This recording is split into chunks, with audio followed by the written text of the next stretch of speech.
Hi guys, and welcome to Last Light Radio channel. Tonight we step into a world where the dark line of forest presses close. The grass moves like a black-green sea in the evening wind, and one small cabin stands by itself under a wide American sky. What does it feel like to hear no familiar footsteps but your own? To lift a wooden latch with no one waiting inside, and to know the next fire, the next loaf, the next safe night all depend on you alone. The frontier love to praise courage in public and ignore its quieter forms in private. Yet here you are, on the edge of settlement in 1840, carrying a bundle, a few tools, and the sort of determination that rarely made it into grand speeches. So, before you settle into the story, take a moment to like the video and subscribe and tell me your location and local time in the comments. Now, dim the lights and let yourself step into the hush of the frontier, where being a woman alone means every sound, every object, and every decision suddenly matters.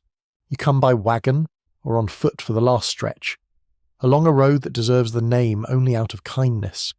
The track is rutted, muddy in places, baked hard in others, and lined with stumps that jut from the ground like broken teeth. Your skirt has gathered dust. Your hands smell faintly of rope, wood, and the iron rim of a bucket.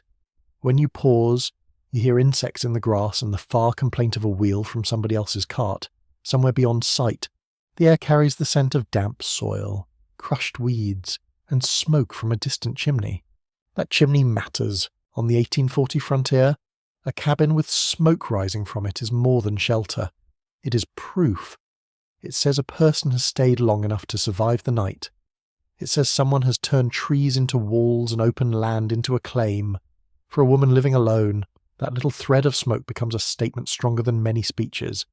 You are here. You mean to remain. The cabin waiting for you is smaller than you imagined. That seems to be a law of life. Dreams are roomy. Buildings are not. The space is one main room, perhaps with a loft or a rough lean-to, depending on luck and means. The logs are not perfectly fitted. Frontier cabins often had gaps between the timbers that had to be filled with clay, mud, moss, or a mix called chinking in cold weather. Every floor announces itself with a draft. In warm weather, the same little cracks invite insects that seem personally offended by your existence. Charming. Really. You set down your things inside and stand very still. The floor may be packed earth. If it is made of puncheon planks, split and flattened logs. It is uneven under your shoes and rough enough to catch a hem. The room smells of green wood, old smoke, and the faint sourness of damp corners.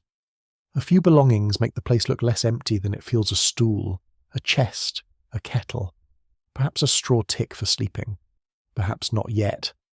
Light reaches in through a small window if there is glass, but many cabins still use shutters or greased paper instead. The daylight is dim and yellow. Every object seems to wait for your hands to give it purpose. You do what women in difficult circumstances have always done. You begin with the immediate problem. First, the fire. Without it, the cabin is just a box. With it, the place becomes a living thing. You kneel at the hearth, touch the cold ashes, sort the dry kindling from the less promising sticks, and bend close enough to taste dust on your tongue. Soon the first thin smoke rises. It has a bitter, resinous smell. Then comes the crackle, the orange bite of flame, the sudden wash of warmth against your face. For one moment, the room changes. Shadows pull back. The silence softens. You're not comfortable exactly, but you're less exposed. That matters too. Women on the frontier were expected to know domestic labour thoroughly, and many did. They cooked over open hearths, rendered fat, made soap, mended clothing, preserved food, and kept homes functioning with astonishing skill. This was mainstream reality, not a quaint detail. A woman alone simply had no one to divide the labour with. Every task that a household might spread among several hands now gathers itself neatly onto your shoulders. Elegant in theory, heavy in practice, you open the chest and take stock. A tin cup, a few spoons, needles wrapped carefully in cloth, perhaps a Bible, a keepsake ribbon, or a letter folded so many times it feels almost like fabric. flour if you're fortunate, salt if you were wise, cornmeal perhaps, bacon perhaps, dried beans if some earlier planning went well. The frontier is a place where inventory can feel oddly intimate. You learn your life by counting objects. Outside, the land waits. This is the great theatre of the frontier, but also its trick. People talk about land as opportunity, and it is. They speak less often about how much staring it does. The clearing looks open in daylight, yet the tree line beyond it feels watchful. Tall grass brushes your ankles with a dry whisper. A stump beside the cabin gives off the fresh, sharp scent of cut wood if it was felled recently. Somewhere nearby, a bird gives a single abrupt call. You turn at every small noise. You cannot help it. Solitude heightens hearing before it strengthens nerves. You walk the boundary of what is yours, or what is supposed to become yours through work. Tenancy, family arrangement, widowhood, abandonment, or plain stubborn necessity. Not every woman living alone on the frontier chose this life in the modern sense. Some were widowed, some had husbands away for long stretches as drovers, trappers, soldiers, labourers, or prospecting dreamers. Some were deserted, some never married. Some followed family west and then found themselves the last adult in a cabin. Historians can trace many such lives in letters, court records, and local accounts. Yet they still debate how often women living alone truly controlled their own property, because legal custom varied sharply by region and by marital status. A widow might enjoy more practical independence than a married woman under coverture, yet that freedom came wrapped in risk and loss. You kneel by the doorway and study the threshold. It needs sweeping. Everything needs sweeping. That is the joke no one bothers to tell in sentimental frontier paintings. Dust arrives first, then responsibility, then more dust. You cut or gather brush for a broom if a proper one is lacking. You beat a blanket if you have one. You examine the roof from outside and notice where the shingles, shakes, or bark covering look doubtful. Rain will reveal the truth soon enough, but you do not want to meet that truth unprepared. The practical mind settles you. You begin a list in your head because paper is precious and memory is free, though not always reliable. Water source, firewood, food storage, door latch, bedding, a place for washing, a hook to hang the kettle, a way to keep rodents from whatever grain you possess. Mice were relentless frontier companions, small, bold, and deeply unimpressed by human ambition. There is a quirky old tidbit from some rural accounts that families sometimes hung food from rafters and even used cats as prized frontier assets. Not merely pets, because a good mouser could protect stores better than many homemade contraptions. A cat, in this world, is less a darling and more a whiskered security officer. Water comes next. You carry the bucket to a spring, creek, or shared well, depending on the settlement. The handle bites your palm. The ground is uneven and soft in places. When you reach the water, the air is cooler there, touched by mineral damp and mud. Frogs may thrum in the reeds. Mosquitoes whine near your ear. You crouch and dip the bucket carefully, feeling the tug of the weight as it fills. On the walk back, the water sloshes against the wood or tin in a rhythm that soon becomes one of the sounds of your life. You notice how visible you are. A woman alone cannot assume privacy just because neighbours are distant. On the frontier, people observe each other closely because survival encourages curiosity, dependence, and judgment in equal measure. Someone may pass on horseback and raise a hand. Someone may slow to inspect your chimney, your roof line, your stack of wood. They are not always rude. Sometimes they are measuring whether you need help. Sometimes they are deciding what kind of woman lives here. The distinction is not always obvious from a distance. Reputation then enters the cabin with you. By 1840, ideas about respectable womanhood were strong in American culture, especially in the East, with all the usual praise for piety, purity, domestic virtue, and obedient softness. Out here those ideals did not vanish, but they collided with physical facts. Someone had to haul water, someone had to split kindling, someone had to lift sacks, patch roofs, and bargain for nails. A woman living alone often had to perform competence in full public view, while also remaining careful not to appear too bold, too available, too strange, or too helpless. It is an exhausting little dance, done in boots. By afternoon, the cabin begins to change under your hands. A folded shawl over the chest, a cup set near the hearth, a peg hammered into the wall. Little acts, but decisive ones. You're not decorating exactly. You're making the place legible to yourself. Home is not created by ownership papers alone.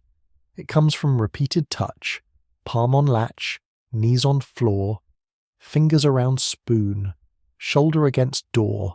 The light shifts slowly toward evening. The whole room grows amber, then brown. Smoke curls upward.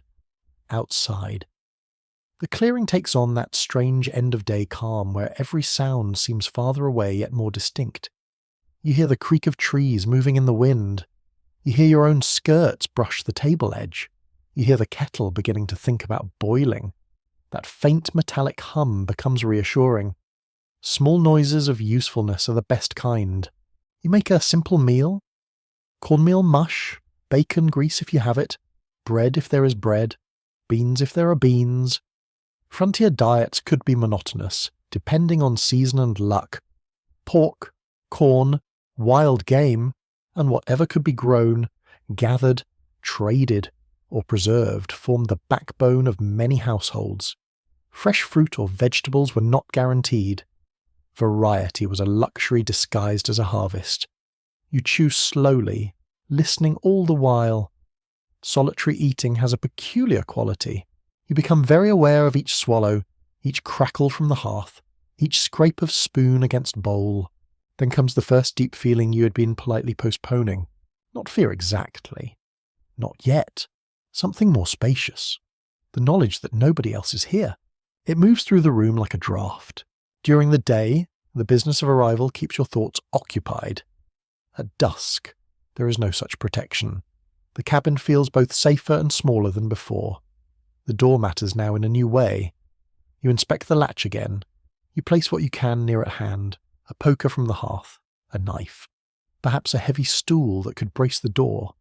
Frontier women often had to think plainly about safety, because isolation magnified every uncertainty. Not every danger was human. Weather, accident, and illness were always waiting for their chance. But the mind at night gives every unknown footstep an especially creative shape. Still, fear is not the only visitor. There is pride too. Quiet, but unmistakable. You lit the fire, you fetched the water, you surveyed the roof, you made the meal. You've entered a structure of rough logs and started converting it, by labour and attention, into a place that answers to your presence. Independence on the frontier was never clean or romantic. It was sticky with smoke, rough on the hands, and forever one accident away from trouble. But it was real. You could feel it in the ache of your arms and the soot on your wrist. Night gathers itself outside the cabin walls. The last of the light leaves the window. The smell of wood smoke deepens and settles into your hair and clothes.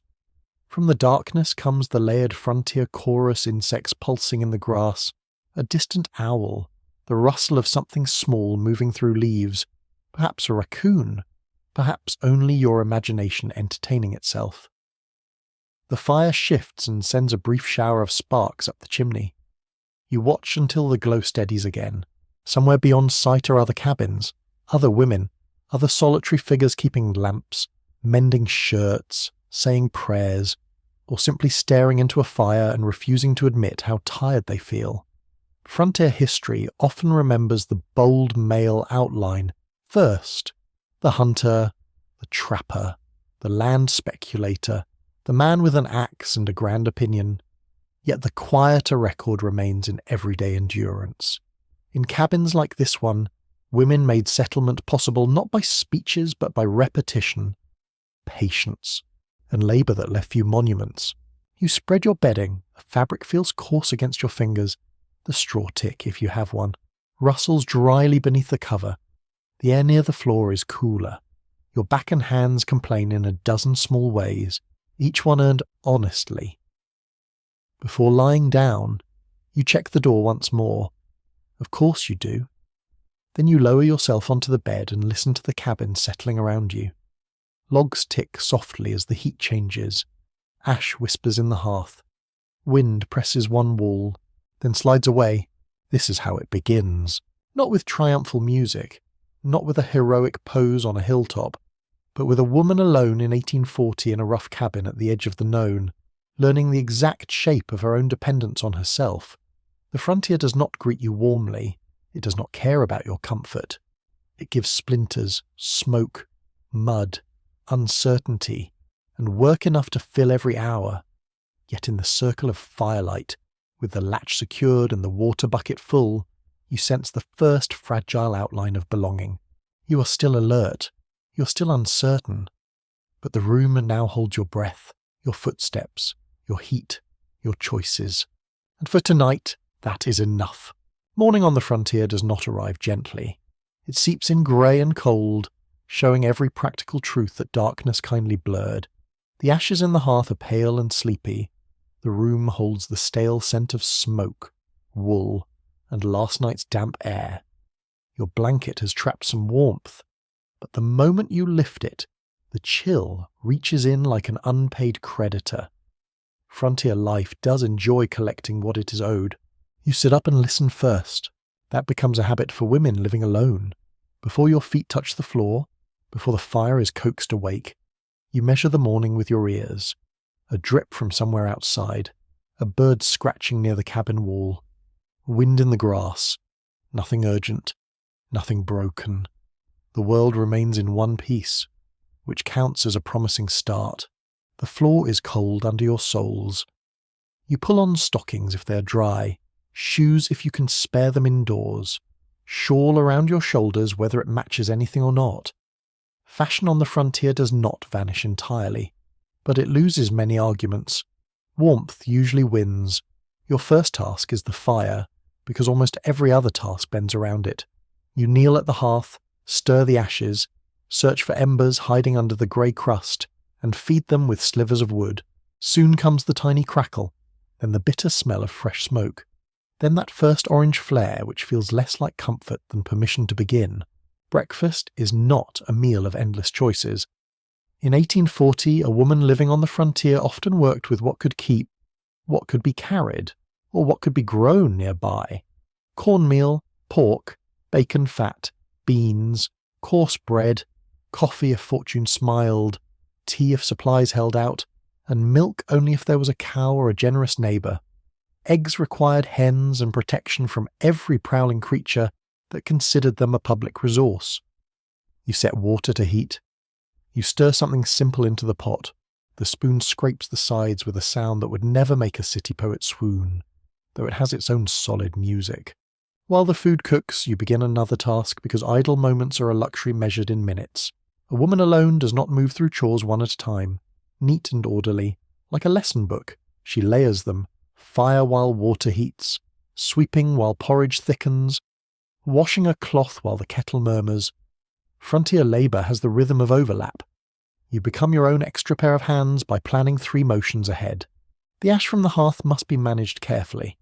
Wood ash could be useful, saved for soap making or cleaning, and not merely thrown out in disgust. People on the frontier wasted little because replacing anything was hard. Broken crockery might be repurposed. Worn dresses might become aprons, quilts, or children's garments in busier households. Even Greece had a future. This is one of the less glamorous facts of history. Most survival systems are built not on heroic moments, but on an almost spiritual refusal to discard anything still capable of service. You lift the bucket for water and feel yesterday's work speak in your shoulders. There is a soreness between the neck and upper back that feels like a hand pressing down. Your palms are roughened. Your wrists know the shape of strain. Frontier women left fewer dramatic portraits than frontier men, yet their bodies carry just as much evidence of labour. Washing, carrying, kneading, lifting, chopping small wood, scrubbing cloth against a board, turning soil in a garden plot, and hauling feed were not occasional hardships. They were the structure of ordinary life, outside. The air has that sharp, early smell of wet earth and green things rubbed open by dew. The grass brushes the hem of your dress and leaves dark marks that will dry slowly. Somewhere nearby, a cow lows, or perhaps it is farther away than it sounds. Distance plays tricks in open country. The sky is pale and broad, the kind of sky that suggests freedom in paintings and exposure in practice. You keep walking to the spring or creek, the bucket knocking against your leg in a rhythm that becomes almost companionable. At the water's edge, morning feels cooler. Mud presses softly under your shoe. A mosquito hovers with criminal ambition. The surface of the water catches a dim silver light. You fill the bucket and straighten with effort, feeling the pull in your arms and middle. Water is heavy in a way that seems morally unfair. It looks innocent. Then it informs your spine of reality. A great deal of a woman's day could vanish into water, fetching it, heating it, carrying it, pouring it, saving it, reusing it when possible, and mourning the speed with which it disappeared. Clean water for drinking, water for cooking, water for washing dishes, water for laundry, water for scrubbing hands, face and floor. Water for animals if you kept them near. Every drop had to be moved by muscle. There were no cheerful taps, no hidden pipes, no invisible systems humming in the walls. Civilization on the frontier was often one bucket at a time. Back at the cabin, you set the bucket down with a careful thud and get on with eating. The food is plain, hot, filling enough to matter, and eaten without ceremony. A woman alone cannot afford the luxury of picking at breakfast delicately. The body is about to be asked for a full day of labour. It needs fuel, even if that fuel is not exactly exciting. Historians know that frontier diets varied by region, wealth, and season, but they still disagree about how much nutritional hardship women quietly endured without leaving written complaint, because so many records mention recipes and provisions without describing the weakness that poor diet could cause. Silence in historical documents can sound deceptively healthy. After breakfast comes sweeping, because dirt enters a cabin with the confidence of an invited guest. Dust from the floor, soot drifting from the hearth, straw dragged in on shoes, bits of bark, damp leaves, tiny grains of earth that collect in corners and dare you to care. You care because disorder is not merely ugly here. It can become unhygienic, discouraging, and hard to reverse. So you take the broom and push the gathered mess toward the door. The bristles rasp over wood or earth. Light from the doorway catches the little cloud rising around your hands. Then laundry announces itself. Laundry on the frontier is not a gentle domestic interlude. It is a campaign. Clothes must be sorted by what can endure harsh treatment, what can be spared soap, what must be mended first, and what has reached that mysterious frontier condition called good enough. You heat water in the kettle. You carry garments outside if the weather allows. Soap, if homemade, may be coarse and strong. Lye soap had power, certainly. It also had opinions. Your hands, unless protected. Learn those opinions rather quickly. You scrub cloth against a board or work it through hot water, twisting, pressing, lifting. Wet fabric becomes astonishingly heavy. Steam rises with the sour, human smell of worn clothing and the sharp, clean bite of soap. Your knuckles redden. Fingertips wrinkle. If there is a breeze, the washline becomes a blessing. If there is not, you hang garments anyway and trust the sun to do what it can. Sheets, shifts, aprons, petticoats, stockings, and work dresses all testify to labour in their own way.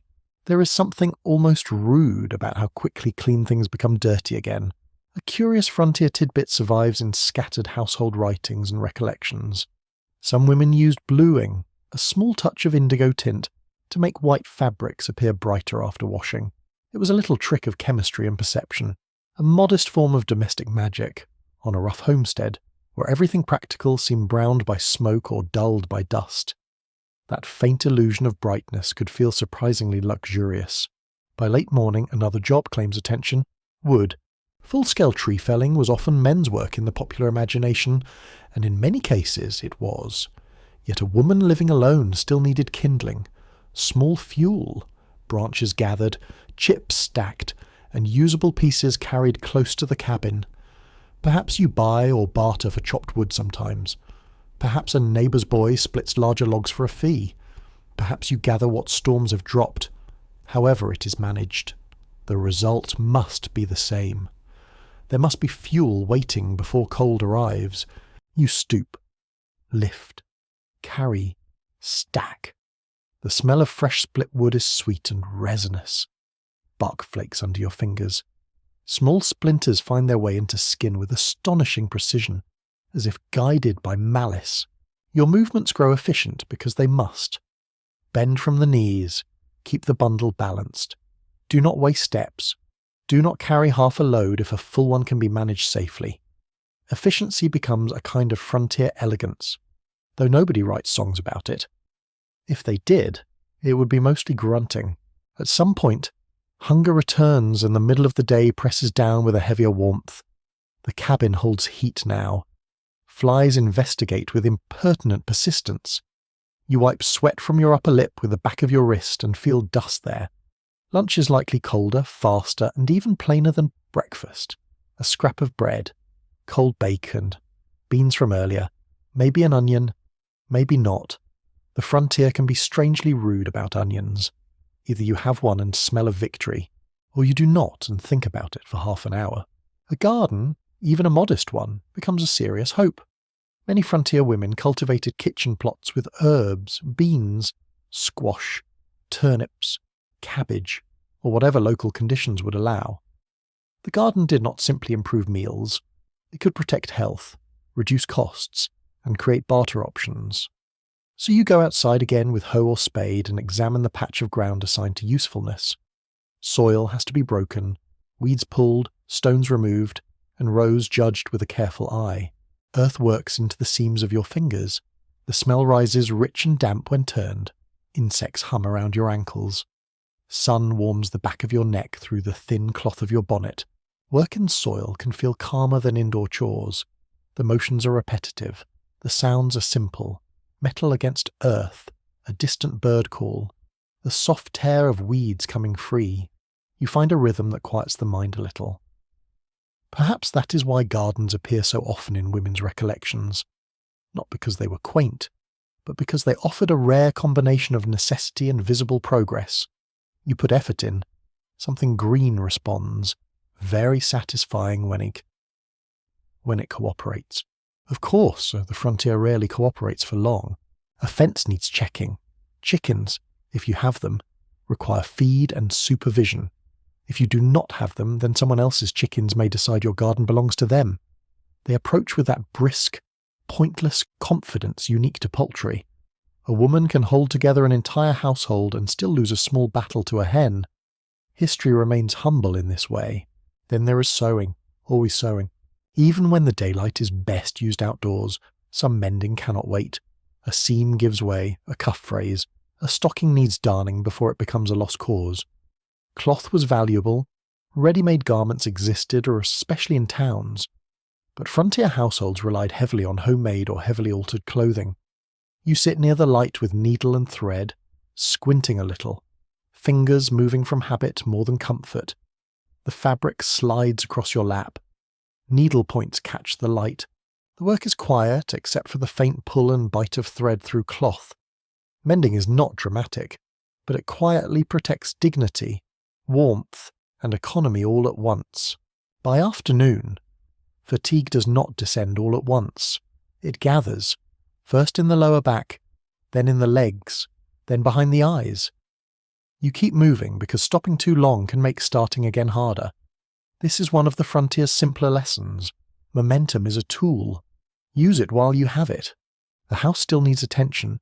Dishes must be cleaned, the table wiped, food covered against flies, any milk watched carefully, any meat salted or smoked if possible. Preservation is a daily concern. A woman alone cannot cook extravagantly and waste leftovers. She must think ahead constantly, which is exhausting in its own right. Salt pork can last, beans can keep. Cornmeal stores reasonably well if dry, yet spoilage, vermin, dampness, and weather are always trying to join the household uninvited. In some regions, women used hanging cupboards or suspended food safes with perforated sides to protect provisions from pests while allowing air to circulate. This was practical ingenuity with a little frontier flair. It is oddly charming to imagine a box full of precious food dangling out of reach, as if the bread were under mild arrest. Toward evening, you take stock of what has been done. Water fetched, fire tended, meal cooked, clothes washed, garden worked, wood gathered, cabin swept, garment mended, dishes cleaned. It sounds impressive only when listed quickly. In real time, it is simply the shape of a day, and tomorrow would ask for much of it again. That repetition reveals something essential about women living alone on the frontier. Their hardship was not always spectacular enough for legend. More often, it was cumulative. Repeated labour, repeated vigilance, repeated choices made without relief. You could not hand the bucket to someone else. You could not say you were tired and let the bread make itself. The work remained waiting, patient and rather smug. Evening light turned softer, pouring gold across rough surfaces and making simple objects seem almost tender. A wooden spoon, a folded apron, a basin on the stool. The cabin smells now of warm boards, old smoke, soap, and supper. Outside, the air cools and carries the green scent of bruised leaves. Insects begin their thin metallic chorus. You move more slowly, but still with purpose. The night meal must be made, the latch checked, the remaining embers judged. A woman alone learns to close the day as carefully as she opened it. And under all of it, beneath the practical motions and the sore muscles and the endless small tasks, something else is being built. Not ease, not exactly confidence either. Something tougher. A competence with edges on it. The knowledge that you can take a raw day in rough country and shape it, by steady work, into food, order, warmth, and another morning earned. By the third stretch of frontier living, you begin to understand that solitude does not mean invisibility. The land may be wide, the cabin scattered, the roads uncertain, yet other people still enter your life through glances, pauses, rumours, and the small calculations of a thinly settled place. On the frontier, a woman alone is noticed, sometimes kindly, sometimes sceptically, sometimes with an interest that feels less like neighbourliness and more like inspection. The day begins with a knock you do not expect, not a loud one. Just the careful rap of knuckles on wood, followed by a pause that lets you know the caller is listening for movement inside. You freeze for one instant, dishcloth in hand, heart giving one firm thud. Then you set the cloth down, smooth your apron by habit, and step toward the door with caution that does not quite show on your face. Good manners still matter, so does prudence. Frontier life teaches you to carry both at once. When you open the door, you find a woman from a nearby claim, older than you perhaps, or merely older in manner. She wears a bonnet bleached by weather and a dress that has seen work enough to earn respect. In one hand she carries a small covered basket. In the other she carries herself with the calm authority of someone who has survived several bad seasons and no longer feels impressed by much. Her eyes move over the cabin interior in a single practiced glance.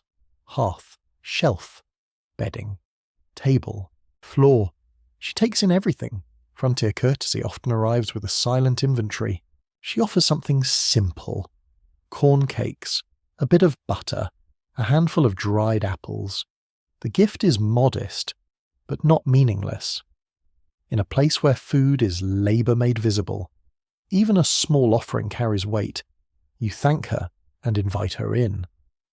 The room fills at once with the smell she brings from outside sun-warmed wool, horse, cold air, and the faint sweet scent of something baked early that morning.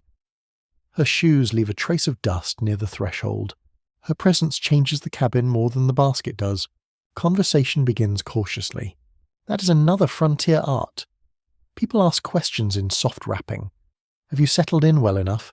Is your roof holding? How far do you fetch water? Are you expecting kin? Do you keep chickens? Do you feel safe here? None of these are entirely casual. Each one gathers useful knowledge. Each one also measures you. A woman alone must answer with care. Too guarded, and you seem unfriendly or suspicious. Too open, and you hand strangers a map of your weaknesses. So you learn the middle road. Yes, the roof does well enough in fair weather. No, your kin are not close by just now, though you speak of them as if their memory still stands near. Water is manageable. You are not troubled. You have what you need for the present. This kind of speech becomes a shield made of ordinary phrases. It hides just enough. It reveals just enough. Social skill on the frontier is often less about charm than about controlled disclosure. The visiting woman nods at your replies as if marking them against some internal ledger. She tells you who lives 2 miles east, who lost a calf last week, who bakes reliable bread, who waters down milk, and which family quarrels loud enough for the whole clearing to enjoy. The frontier may appear empty on a map, but it contains plenty of human material. A sparse settlement can produce gossip with astonishing efficiency. News travels by wagon, by doorstep, by churchyard, by mill, by laundry line, and by people who claim to despise gossip while offering it in exquisite detail. This is not mere entertainment. Reputation matters deeply here, in more established towns. People can sometimes afford a little mystery. On the frontier, where trade, help, and protection often depend on trust, your character becomes part of your daily equipment. A woman thought respectable might receive assistance, fairer credit, or invitations that create useful social ties. A woman thought reckless, flirtatious, unstable, or secretive could quickly find doors less open to her. The standard was not fair. It was not even consistent, but it was real. You begin to notice how often others study your conduct. At the well, if there is one shared nearby, at a church meeting, at a cabin raising, at the trading post on the rare day you go, people watch how you speak, whether you meet a man's eye too directly, whether you laugh too easily, whether your dress is neat, whether your door is orderly, whether your provisions seem wisely managed. Domestic competence becomes a public language. A swept floor says one thing, a torn cuff says another. A woman living alone cannot stop being interpreted. Later that week, you walk to a neighbouring place where a child has been ill. The path is narrow, edged with dry weeds that whisper against your skirt. The air smells of warm pine and dust. Your shoes collect burrs. Somewhere in the trees, a woodpecker knocks steadily, like someone repairing the world one tap at a time. You carry a small packet with you, perhaps herbs, perhaps broth, perhaps simply the offer of company. Such visits matter. Frontier communities often survived because labour and care moved informally between households. Women especially formed networks of practical aid around childbirth, sickness, mourning, sewing, and food preparation. Yet even in kindness, there is evaluation inside the neighbour's cabin.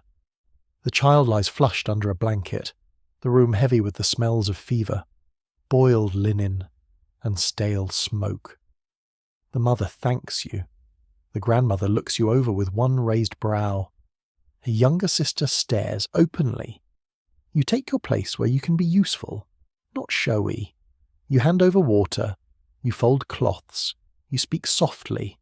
Within an hour, people have learned something about you, whether you're steady, whether you're squeamish, whether you know how to hold yourself in a household under strain. On the frontier, community opinion is built from scenes just like this. One mainstream truth about women's lives in 1840 is that they carried much of the social fabric by hand. Men might dominate formal politics, land claims, and public office, but women often sustained the hidden system of visits, care, exchange, and mutual observation that made scattered settlements function. A lone woman did not stand outside that system. She had to enter it, navigate it, and survive it. Independence did not free you from society. It simply changed the terms on which society approached you. A stranger's horse appears one afternoon near your gate or clearing, and this time the caller is a man. He sits with the relaxed posture of somebody accustomed to being received, hat in hand, boots dusty, expression agreeable enough. Perhaps he brings a message, perhaps a tool borrowed through a chain of neighbours. Perhaps he simply wishes to introduce himself, which on the frontier can be either polite or inconvenient depending on his tone. You remain outside rather than inviting him in at once. The sun rests warm on your shoulders. A fly circles your sleeve. The horse snorts and stamps, smelling of leather, sweat, and field dust. You speak a little. You learn his name. He tells you whose brother he is, which is often how men identify themselves first in a place where families matter more than personal mystique. You answer from behind your own careful reserve. You keep the conversation plain.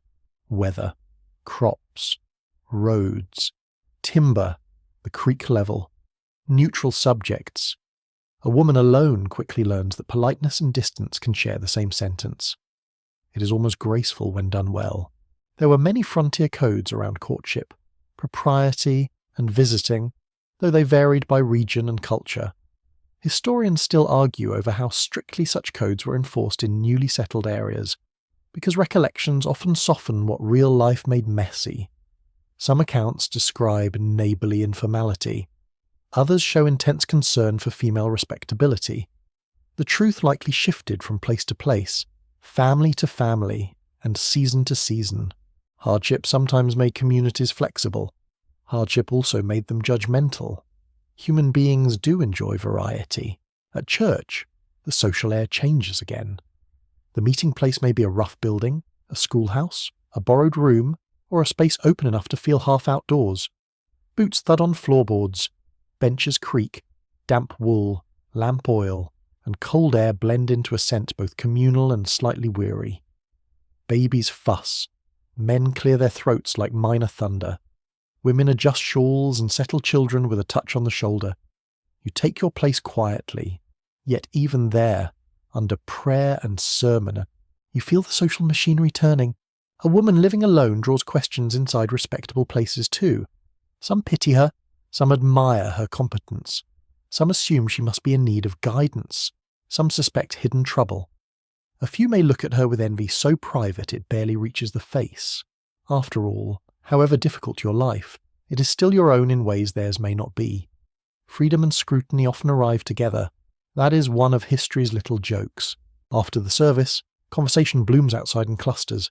Weather first, naturally, then livestock, prices, roads, marriages, births, a broken wagon axle, a missing pig, a rumour of land opening farther west, and who has been seen speaking rather warmly to whom. You stand among these circles and discover another challenge. To belong, you must participate. To remain secure, you must not feed every curiosity. So you become skilled at asking questions that turn attention outward. How's your sister now? Did the frost spare your beans? Is the road passable by the lower creek? People love to answer about themselves. It saves you many explanations. There is a fringe tidbit from some frontier communities that women sometimes exchange not only food and fabric, but patterns for remedies, household tricks, and superstitions with equal seriousness. One woman might swear by onion syrup for coughs. Another might tuck pins in a particular place to ward off bad luck. Another might insist that a certain bird call meant company before sundown. Practical knowledge and folk belief lived very close together.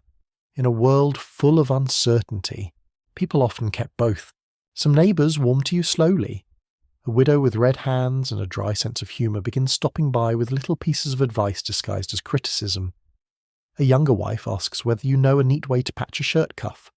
An older man, stern at first, starts lifting 2 fingers from the brim of his hat when he passes, which in frontier language is practically a poem. These signs matter. Acceptance rarely comes as a grand declaration. It arrives in smaller forms. A borrowed kettle returned promptly, a share of yeast, a warning about weather, your name spoken without hesitation. Still, not everyone approves. You hear, perhaps indirectly, that someone thinks it improper for a woman to keep house alone without nearer family. Another says you are proud. Another says you are too capable for comfort, which is almost a compliment until you hear the tone. A few predict you will either remarry quickly or fail.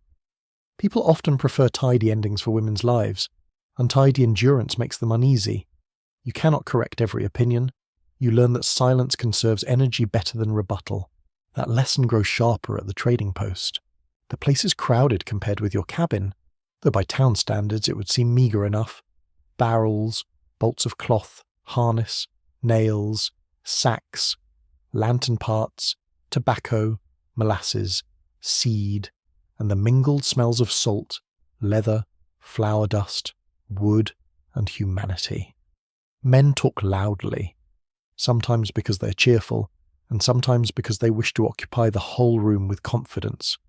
Women talk in firmer, quieter tones, often while doing mental arithmetic nobody else appreciates. You step to the counter and ask for what you need. The storekeeper knows you, or knows of you. That can amount to the same thing: credit, barter, and personal reputation often shaped frontier trade more than cash did. A merchant might extend trust based on family name, visible thrift, church membership, or plain instinct. For a woman alone, this could be difficult. If she had no husband present, others might question her means or authority. Yet widows, boarding house keepers, seamstresses, dairy women, and others did manage economic roles with real skill. The frontier could be rigid in theory and practical in action. Money has a way of softening social philosophy. You ask the price of lamp oil, perhaps, or salt, or a packet of needles. The storekeeper answers. A man nearby half turns, pretending not to listen while listening completely. Another offers help you did not request. You decline it with thanks smooth enough to pass. The storekeeper wraps your purchase in paper or cloth. Coins change hands, or names go into a ledger, a simple transaction. Yet it leaves you aware of how many invisible judgments accompanied it. Evenings grow more interesting now because the cabin no longer feels separate from the world. It feels connected by threads you cannot see but can certainly feel tugging. A visit at the door, a request carried by a child, a word passed along from someone 2 farms over, a recipe offered, a warning shared, a rumour dropped lightly, as if by accident. Social life on the frontier is not constant, but it can be intense when it appears. Scarcity makes people memorable. One evening, as twilight cools the clearing and smoke settles low with the scent of supper fires, you sit at your table and realize you have spent much of the week not only working, but reading people and being read by them. The sound outside is soft now. Crickets in the grass, a far dog barking, wind rubbing leaves together like paper. Your hands rest around a cup still warm from the hearth. The cabin is quiet, yet not isolated in the way it first seemed. Around you lies a human landscape as complicated as any city drawing room, only rougher in its manners and more honest in its consequences. To live alone here is not to step outside society. It is to stand in it without much cover. That takes its own kind of intelligence. You must judge whom to trust, how much to share, when to accept help, when to refuse it, when to speak plainly, and when to let other people's opinions pass over you like weather. Strength on the frontier is not only measured by what you can carry in your arms. Sometimes it is measured by what you can carry in silence while keeping your dignity intact. And as night gathers around the cabin once more, you begin to understand that survival in a scattered settlement depends on more than wood, water, and food. It also depends on the unseen economy of regard. Who thinks well of you? Who doubts you? Who would come if called? Who would talk if not called? A woman alone learns these things carefully, sometimes painfully, and then lives among them with a steady face. Such knowledge is tiring. It is also useful. Sooner or later, the frontier reminds you that courage cannot be eaten. A cabin may stand, a fire may burn, a floor may be swept to a satisfying degree, but none of that replaces flour, salt, lamp oil, cloth, seed, iron, or the 100 small necessities that vanish from a household with insulting speed. Living alone means you feel each shortage more distinctly. There is no second pocket to reach into, no second opinion to blame, no comforting fiction that someone else must surely have remembered to buy the soap. So you begin to think like a trader. This does not mean you become grand or theatrical about it. You do not stride into the world as some glittering merchant queen of the backwoods. The frontier would laugh at that, then hand you a sack of corn to carry. But you do start measuring the value of things in a more exact way. Eggs can become tea, butter can become thread, extra stitching done for a neighbour can become a promise of help at harvest. A day of washing for a boarding hand can become lamp oil. Money matters, certainly. Yet on the frontier, value often travels by stranger roads. The morning begins with butter. If you keep a cow, and that alone is a demanding fortune, milk has to be managed before the day grows warm. The pail is cool against your fingers at dawn. The barn or lean shelter smells of hay, hide, damp wood, and manure, all mixed into that powerful farmyard perfume that no elegant writer ever fully captures. The animal shifts her weight, Warm and patient, or warm and annoyed, depending on her character, milk strikes the pail in quick metallic streams. Steam rises faintly from her flank in the cool air. Your hands learn the motion through repetition, steady and rhythmic, practical as breathing. Cream saved carefully becomes butter with enough labour. Churning is one of those tasks that looks quaint from a distance and mutinous up close. You push, lift, turn, and work the dasher through thickening cream until your arms begin to object. The sound changes gradually, from slosh to a duller resistance. The smell is rich and sweet. The kitchen air warms around the effort. At last the butter comes together, pale and soft, and you work it with cool water and salt if you can spare it. What you keep will feed you. What you do not keep may become trade. Women often played a central role in frontier household economies through dairy work, poultry, weaving, sewing, gardening, and food preservation. This was not a side hobby tucked into spare afternoons. It could be the difference between hardship and survival. Butter, eggs, cheese, candles, spun yarn, knitted stockings, and preserved fruit all had exchange value in many places. A woman alone could turn skill into a kind of portable wealth, though it took time, labour, and a good deal of planning to do so. You wrap the butter or pack it as neatly as circumstances allow. Cleanliness counts, so does appearance. Goods that look careful often fetch better regard than goods that merely exist. The same is true of people, though frontier life can be annoyingly blunt about both. You also gather a few eggs, warm from the nest and faintly dusty, with bits of straw clinging to the shells. A hen watches you with the flat suspicion of a creditor. She's not thrilled by the arrangement. Hens rarely are. Today is trading day, or something close enough to earn the name. The road to the store, the mill, or a neighbour's place where exchanges happen is never just a road. It is a string of chances and annoyances. Wheels sink, shoes gather mud, heat settles into your stays and petticoats, dust dries your throat. If you walk, the basket grows heavier with every mile, which is very rude of butter since it appears so innocent when spread on bread. If you ride in a wagon or perch beside someone else's load, you pay in conversation, courtesy, or obligation. Nothing moves freely for long on the frontier. When you reach the trading place, it is already alive with that particular kind of rural bustle which combines patience with interruption. Horses tied outside flick their tails at flies. Men in shirt-sleeves stand near barrels discussing grain, weather, land, and whose fence line has become suspiciously imaginative. A child cries over nothing important. Someone laughs too loudly. Somewhere a dog lies under a cart and watches the world with superior resignation. The air smells of harness leather, hot boards, flour dust like sweat, tobacco, and molasses. It is not delicate. It is vivid. You wait your turn and observe. This is part of bargaining. People reveal themselves in the first 5 minutes if you pay attention. A storekeeper in haste may offer less favourable terms. A neighbour in good humour may agree to a fairer exchange. A man showing off in front of others may become generous if he thinks it improves his reputation. A woman balancing her own shortages may be willing to swap needles for eggs, but not sugar for butter. You learn to read faces, pauses, and tone almost as carefully as you read the contents of a shelf. The store itself is a map of frontier desire. You see bolts of calico, coarse but colourful enough to catch the eye. Tinware, nails, soap, salt, kegs of molasses, coffee if supplies have arrived, maybe a little tea, gun flints, lantern parts, buttons in a small box, needles that seem absurdly tiny until you remember how valuable they are, a comb, a strip of ribbon so bright it looks almost scandalous among all the brown and grey necessities. The ribbon is not practical. That is precisely why it haunts the eye. A single purchase can involve more arithmetic than ceremony. You set down your butter and eggs.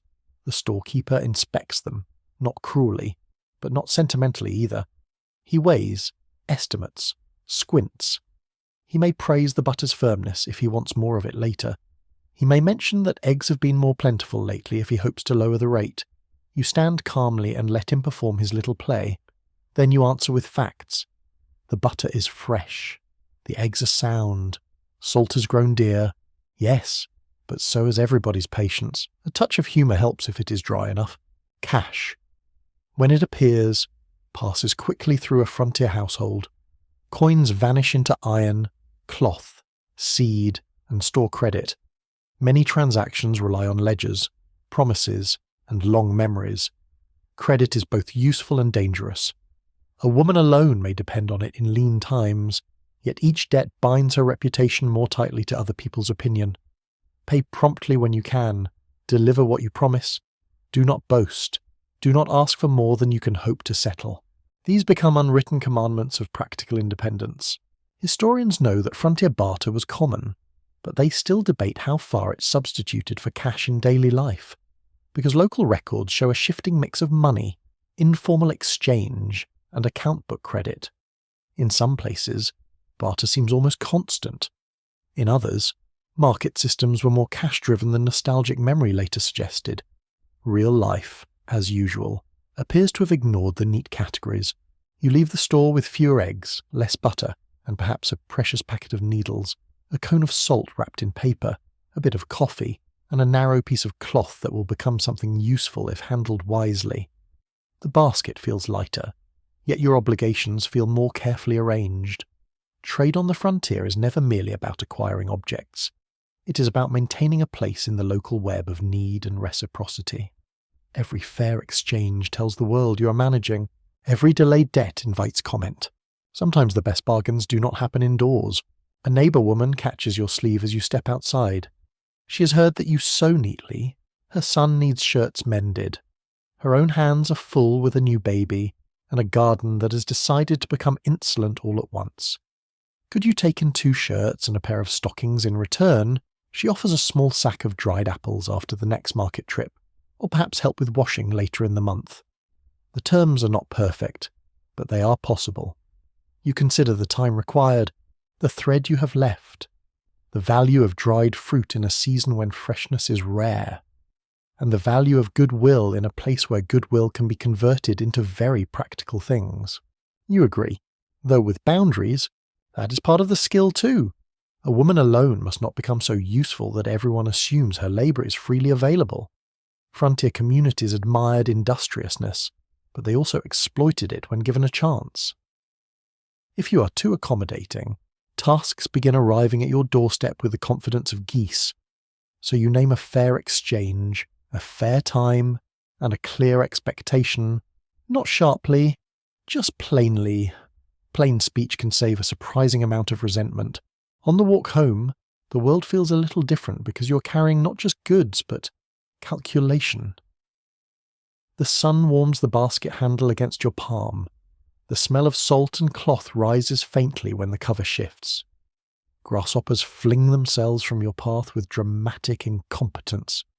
You think about what can be spared from your own stores, what work can fit into evening light, and whether the dried apples are worth the time of careful mending. They probably are. Winter has a way of making fruit taste like civilization. Back at the cabin, trade continues in quieter forms. You set aside the purchased goods and begin the labour that turns them into household use. Salt must be protected from dampness. Cloth must be measured, folded, and kept from mice. Needles must be tucked somewhere safe enough to avoid loss, but not so safe that you forget where. The frontier is full of hiding places that become permanent mysteries. You also examine what remains of your own stores. Lard low, cornmeal manageable, soap worrying, candles fewer than you would like, lamp oil precious. The inventory is never still, so you make more things. If tallow is available, candles may be dipped or moulded, though the smell can be strong enough to convince the room that a sheep has joined the household. Soap may be made from saved fat and lye, an enterprise requiring care, patience, and a tolerance for materials that do not flatter the hands. Corn husks might be braided into mats, scraps might become patches, old garments might surrender buttons, ties, and usable fabric. Frontier homes often depended on this constant transformation of worn objects into second and third lives. There is an oddly charming tidbit from scattered rural accounts that some women kept little private stashes of especially valuable small goods such as tea, pins, ribbon, or sugar hidden in unusual places from children, guests, and occasionally even relatives. A flour barrel, a sewing box with a false bottom, a folded linen press, or an old teapot might become a tiny treasury. This was not always secrecy in a dramatic sense. Sometimes it was simple domestic strategy. In a household economy, luxury needed guarding from optimism. You also begin to understand the price of distance. Every manufactured item that reaches your cabin has travelled farther than you have that day. Iron tools, cloth, crockery, sugar, coffee, lamp chimneys, and even basic nails carry the cost of transport, weather, and scarcity. Roads wash out, rivers flood, wagons break, supply runs fail.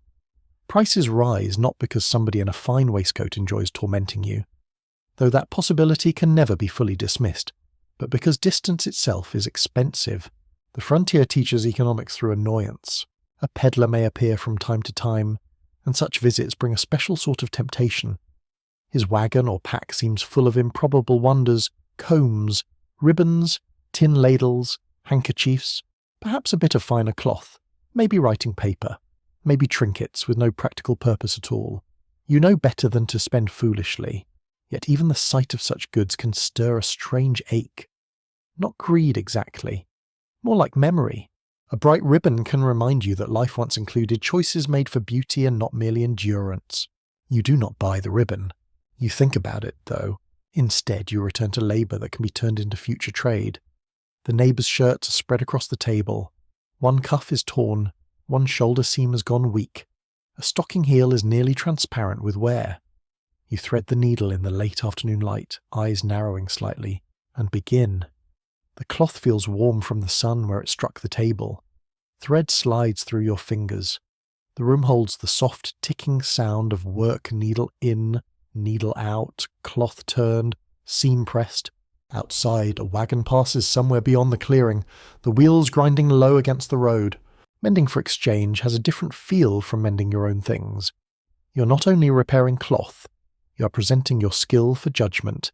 Stitches must be firm, tidy, sensible, not decorative nonsense, useful neatness. A good seam earns trust. A careless one invites reduced payment and conversation you do not need following you around church on Sunday. Supper is plain, but tonight it carries a private satisfaction. Trade has gone reasonably well. Supplies stand where there were gaps. Future exchanges are set in motion. No miracle has occurred. You are not suddenly prosperous. The frontier does not hand out prosperity like sugared buns at a fair. But the household has been nudged back toward balance, and that is no small victory.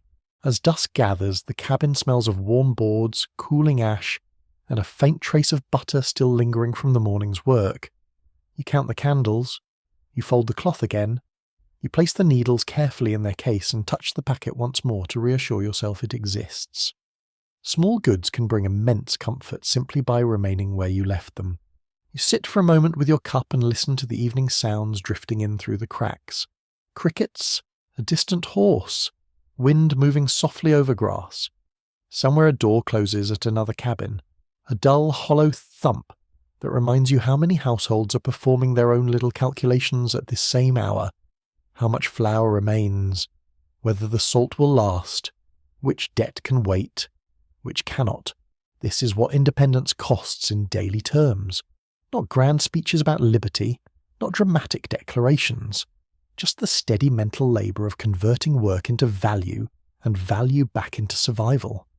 A woman alone on the frontier becomes accountant, producer, negotiator, and guardian of every fragile household advantage.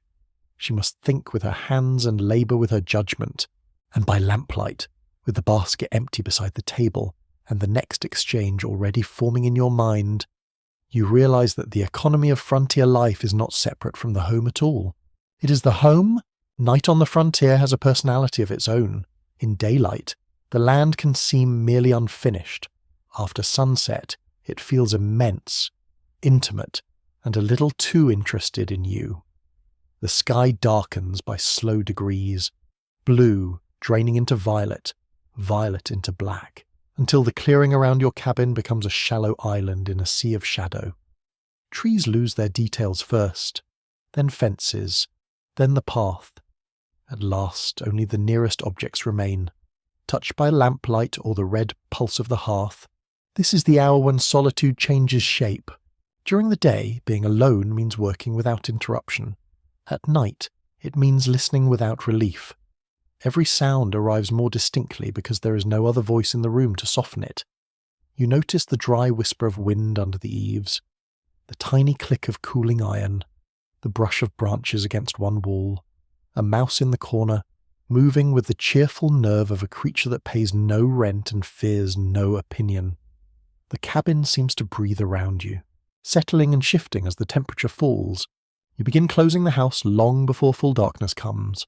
The latch is checked, then checked again. Shutter fastened, window covering secured, water bucket set close by, fire arranged carefully.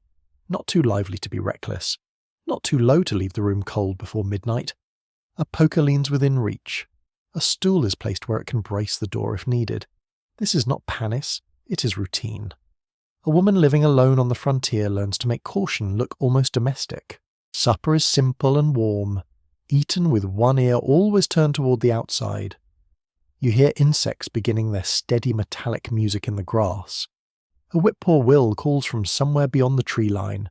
Frogs answer one another near water if there is water close enough. These sounds are natural, common, even soothing at times. Yet every now and then another noise rises among them and changes the whole temper of the evening. Hoofbeats, perhaps, or wheels on the road, or a dog barking farther off than you would like. You stop moving when that happens. Stillness becomes a skill. You can tell more by listening with your whole body than by rushing to the door. Are the hoofbeats passing or slowing? Is the wagon labouring under weight or travelling light? Is that dog barking at foxes, at strangers, or at nothing at all? Which dogs do with remarkable dedication. The frontier at night turns every household into a little listening post. The lamp casts a yellow circle that feels both friendly and revealing. It shows the table, the basin, the spoon, the folded cloth, the patched sleeve waiting for another stitch. It also advertises that someone is awake inside. Light is comfort, but light is exposure. This is one of the quiet calculations of the frontier evening. How much brightness can you afford, in oil and in risk? A candle burns smaller and softer. A lamp serves longer, but consumes what cannot be replaced cheaply. The hearth gives warmth, though its glow can throw strange shapes across the room and make the simplest chair look like a lurking uncle. Many women on the frontier developed habits of evening vigilance that rarely appeared in grand historical accounts. They secured tools indoors, kept dogs when possible, memorized the sounds of regular travellers, and learned which noises deserved alarm. This practical awareness was part of daily survival. A lone woman could not assume that kindness would appear exactly when needed. She had to prepare for the possibility that it would not. When the knock finally comes, it is not always dramatic. Sometimes it is just a traveller asking the way. Sometimes a neighbour brings news or requests help for a sick child. Sometimes a rider seeks water for his horse. Hospitality on the frontier had real moral force, but so did self-protection. You stand by the door and answer before opening it fully. Who is there? What is wanted? The voice outside matters. So does the pause before the reply. A steady answer calms you. A slurred one does not. A familiar voice is a gift. A strange one sharpens the spine. If the caller is known and the reason decent, you may open the door a little wider. Cool night air slips in, carrying damp earth, horse sweat, and the dark green smell of crushed leaves. The person outside becomes visible in fragments first. A hat brim, a hand, the pale shape of a face, the broad shadow of shoulders. Human features at night always look more uncertain. Even a good neighbour can seem almost theatrical in half-light. Yet there are evenings when nobody comes, and those can be harder in another way. The imagination is a hard-working creature. Give it darkness and a few unexplained sounds, and it will furnish the frontier with extra visitors. A branch scrapes the roof and becomes a footstep. A raccoon overturns something near the wall and becomes a prowler. The wind presses the shutter and becomes a hand. You know this. You know it while your heart beats faster anyway. Knowledge and nerves rarely keep the same hours. There is a scholarly uncertainty here too. Historians still disagree on how much fear women living alone openly expressed in letters and diaries, because many surviving writings are restrained, practical, or shaped by the conventions of respectable self-presentation. Some women describe dangers plainly, others barely mention them.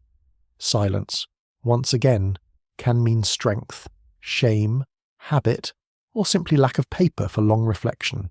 To quiet your mind, you keep your hands busy. Evening is often for mending, shelling beans, carding wool, plucking fowl, or preparing food for the next day. Small work fits the hour because it does not require full daylight, and because motion prevents the mind from spiralling into every possible disaster. Needle in, needle out, beans clicked into a bowl, wool teased apart in soft grey clouds. The familiar feel of useful labour steadies the breath. Your fingers know the tasks, even when your thoughts wander. The room smells different at night. Smoke settles lower. Tallow from the candle, if you burn one, lends its own animal heaviness. Warm bread, if any remains, gives off a faint, comforting sweetness. Wet shoes near the hearth release the scent of mud and leather. Your shawl holds the day's sun no longer. It smells of wool, skin, and the cabin itself. Domestic odours at night become deeply particular. They tell you where you are more surely than any map. A quirky frontier tidbit survives in old recollections and local lore. Some households believed that a broom laid across the threshold at night would discourage unwanted visitors, earthly or otherwise.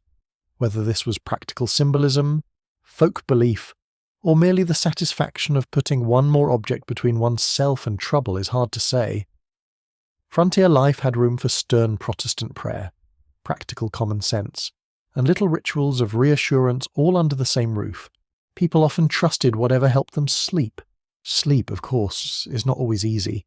You prepare for it carefully, fire banked, door checked once more, clothing arranged where it can be reached quickly, shoes placed ready, not kicked somewhere foolish.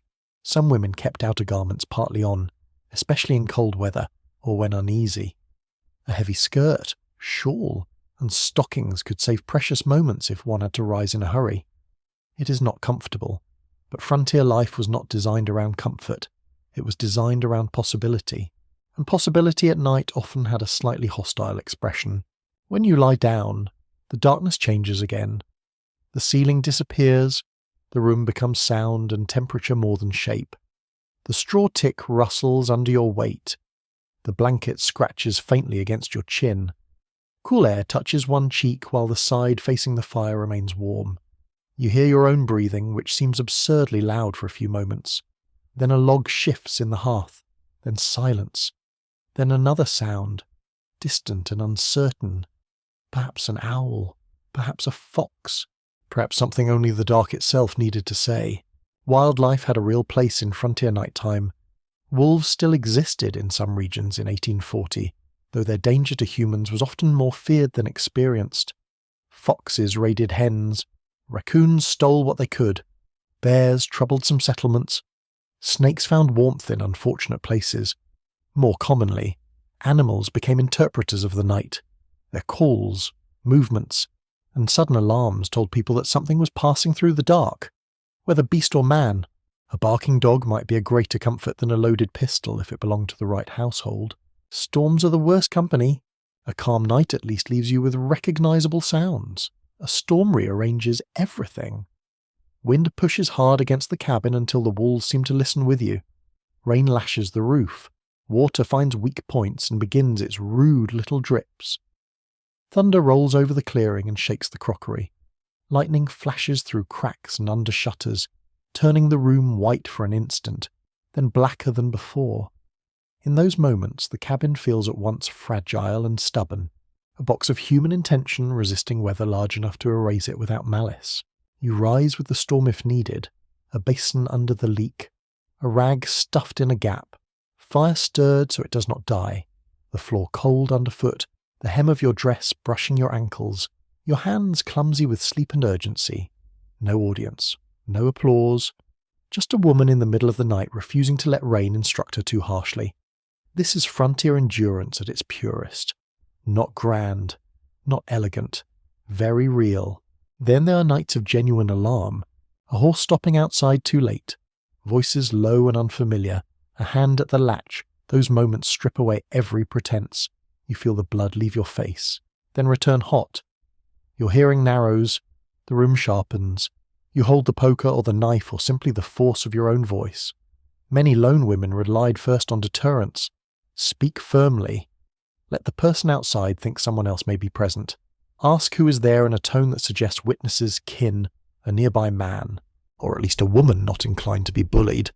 Bluff. On the frontier could be a domestic art. Some women reportedly placed men's boots near the door or kept an extra hat visible to imply male company. Whether this was widespread or occasional is hard to measure, but the logic is easy to understand. The appearance of protection could be protective in itself. A cabin tells stories before a word is spoken. An intruder reading the room might choose easier prey if the household looked less solitary than it truly was.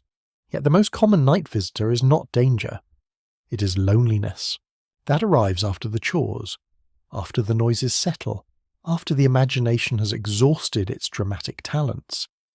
You sit by the low fire or lie awake in the dark and become aware of the absence of ordinary human sounds. No second breathing, no murmur from another bed, no sleepy question, no laughter from the table. Solitude at night is not merely the lack of company, it is the lack of witness. The day's efforts vanish into shadow without anyone to say they were seen. This loneliness can be sharp, but it can also be strangely clarifying. Without conversation to fill the room, your thoughts lengthen. You remember scraps of songs, half-finished prayers, the exact shape of a mother's hand folding linen, the smell of a town street after rain, the silly vanity of a ribbon once chosen for no reason but colour. Memory grows vivid in the dark. So does gratitude for things that would have seemed small elsewhere. A secure latch, dry bedding, a decent fire. Morning yet to come, some women prayed aloud, some recited scripture or hymns in a low voice. Some talked to themselves, not from distress, but from the simple human wish to hear language answer the silence. Others became careful observers of the night sky. The frontier sky could be astonishingly clear. Stars spread in cold abundance above the cabin roof. Looking up through the doorway or a crack in the shutter, you might feel both smaller and steadier. The heavens offered scale, if not comfort. Hours passed differently in darkness. A single minute of listening can feel stretched thin as thread. Then suddenly the night is old. The fire has dropped low. The air is cooler. Outside, the insect chorus softens. Somewhere a bird gives the first uncertain note before dawn, as if testing whether the world still exists. That sound changes everything. It is still dark, but the darkness is no longer endless. Morning has sent its first messenger. You have done it again. You have taken a cabin full of creaks, shadows, and uncertainties and kept it through the long watch. You have managed fear without surrendering to it. You have met loneliness without letting it unmake you. The frontier night has not become harmless. It never does, but it has become legible. You know its habits better now. You know which sounds to distrust, which to ignore, and which to accept as part of the breathing world beyond your wall. And as the black sky softens very slightly at the edges, with the hearth reduced to a red hush and the room still wrapped in smoke and wool and sleep, you understand something that daylight often hides. Bravery is not always loud. Sometimes it is a locked door, a steady voice, and the simple act of remaining where you are until morning. Illness on the frontier does not wait for a convenient day. It arrives when the woodpile is low, when the weather turns damp, when the bread must still be baked, when the shirt still needs mending, when the path to the nearest neighbour feels twice as long as usual. A woman living alone knows this even while she hopes not to test it. The body is the household's main engine. If it falters, every ordinary task suddenly becomes expensive. The first sign may be small, a soreness in the throat when you wake, a heaviness behind the eyes, a chill that lingers too long after the fire is lit. You tell yourself it is only tiredness. That would be convenient. Frontier life encourages this sort of hopeful dishonesty. If every ache were taken seriously, very little would ever be finished.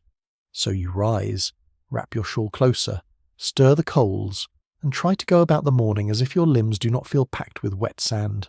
But the body keeps its own account. By noon, the kettle feels heavier than it should. The walk to fetch water is strangely long. Light seems too bright outdoors and too dim indoors. A spoon slips from your hand, not dramatically, just enough to annoy you. You sit for a moment at the table, intending only to rest your wrists, and realize you have been staring at the grain of the wood without thinking for quite some time. The room smells of smoke, damp cloth, and something slightly sour from yesterday's basin water. Your skin feels both hot and cold. For women on the frontier, sickness was not merely discomfort. It threatened the daily chain of survival. Water still had to be fetched, animals still needed care, fires still needed tending, food still needed preparation. In households with several adults, labour might be shifted. In a cabin occupied by one woman, there was no easy handoff. Illness turned every chore into a negotiation between necessity and weakness. You try the usual remedies first because they are what you have. Hot tea if there is tea, herb infusion if there are herbs, a mustard plaster perhaps, onion syrup or horehound for a cough. Vinegar, rest. The rest on the frontier is often more of an intention than a condition.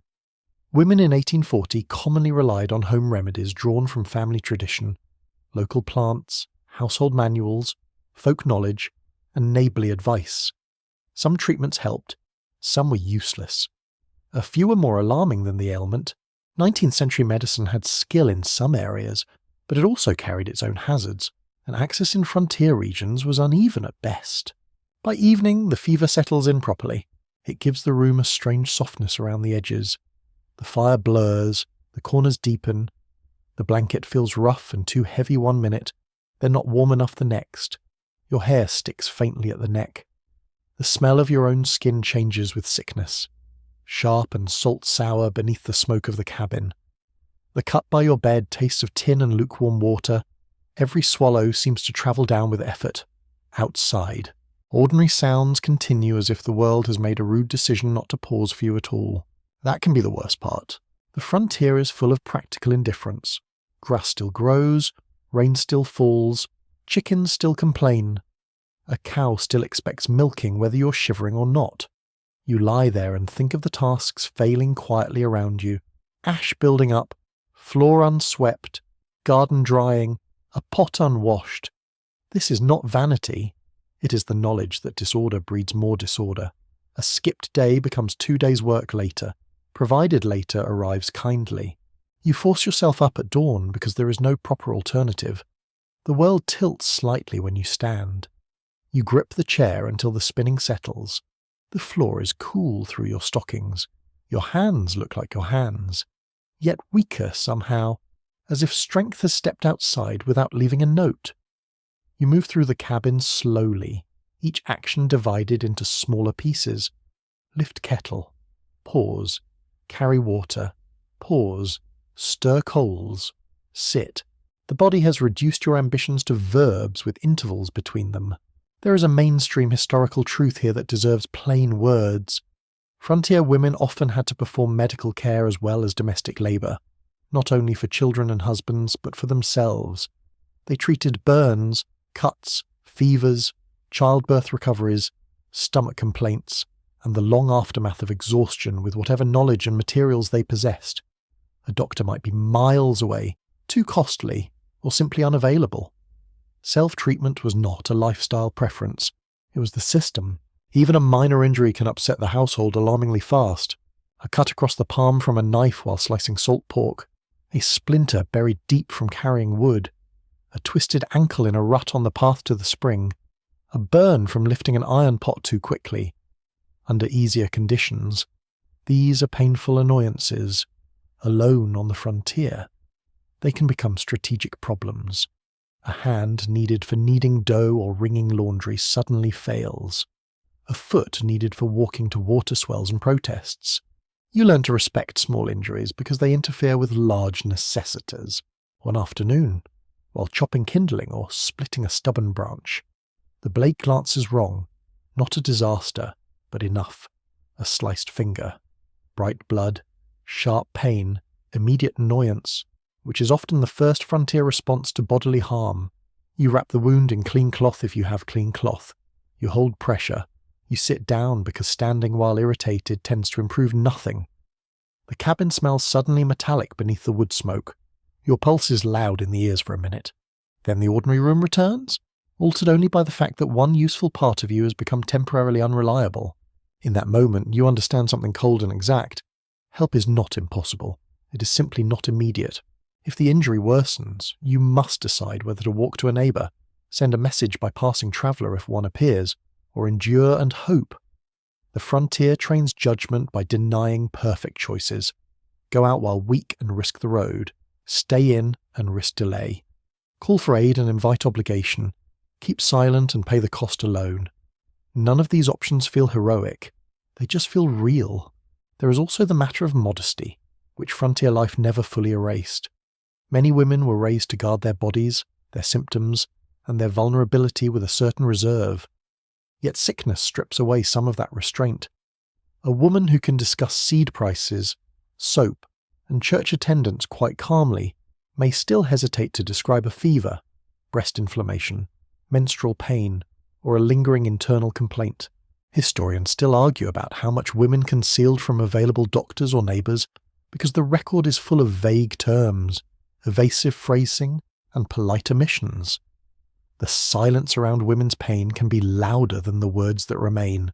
The sick room, if your one-room cabin can be called that, develops its own atmosphere. The basin by the bed, a cup with willow bark tea or mint, bitter or cooling depending on the herb, a rag dipped in water and wrung out for your forehead, damp linen hanging near the fire, the smell of vinegar if you use it, the faint medicinal odour of camphor or spirits, if such things are available. Light enters the room more slowly when you are ill. It seems to collect first on the table edge, then on the floor, while the bed remains in its own drowsy half-world. Your hearing changes too. The ticking of the hearth sounds larger. A fly at the window becomes intolerably busy. Wind in the trees seems to speak in long, low phrases that your fevered mind almost understands. When a neighbour's wagon passes in the distance, the wheels grind over the road with such ordinary steadiness that you could nearly cry from it. Healthy people moving through a healthy day can seem absurdly fortunate. Sometimes a neighbour does come. Perhaps word reached her that you had not been seen for 2 days. Perhaps your smoke rose late. Perhaps she noticed the cow bawling unattended, or the wash line standing empty when it should not have been. Frontier communities observed one another for reasons both helpful and nosy, and in sickness that habit could become mercy. She arrives with broth, or bread, or simply practical hands. Her skirts carry the outside air into the room, cool and grassy. Her voice is lower than usual. She checks your face, your fire, your water bucket, and the state of the room all in one glance. Skilled women could diagnose a great deal by looking. You are grateful even if gratitude embarrasses you. Dependence has an awkward texture when you're used to managing alone. Still, a clean cup of broth can feel almost miraculous when lifted by someone else's hand. The broth smells of salt, onion, maybe chicken if fortune has been generous. Steam touches your face, your stomach, uncertain for hours, admits that nourishment might be acceptable after all. The simple act of being cared for can undo a person more effectively than fever. You blink hard and pretend the steam caused it. Neighbours might also bring advice in quantities far beyond what you requested. One recommends bone-set tea, another swears by goose grease, another suggests sweating the fever out under 3 blankets.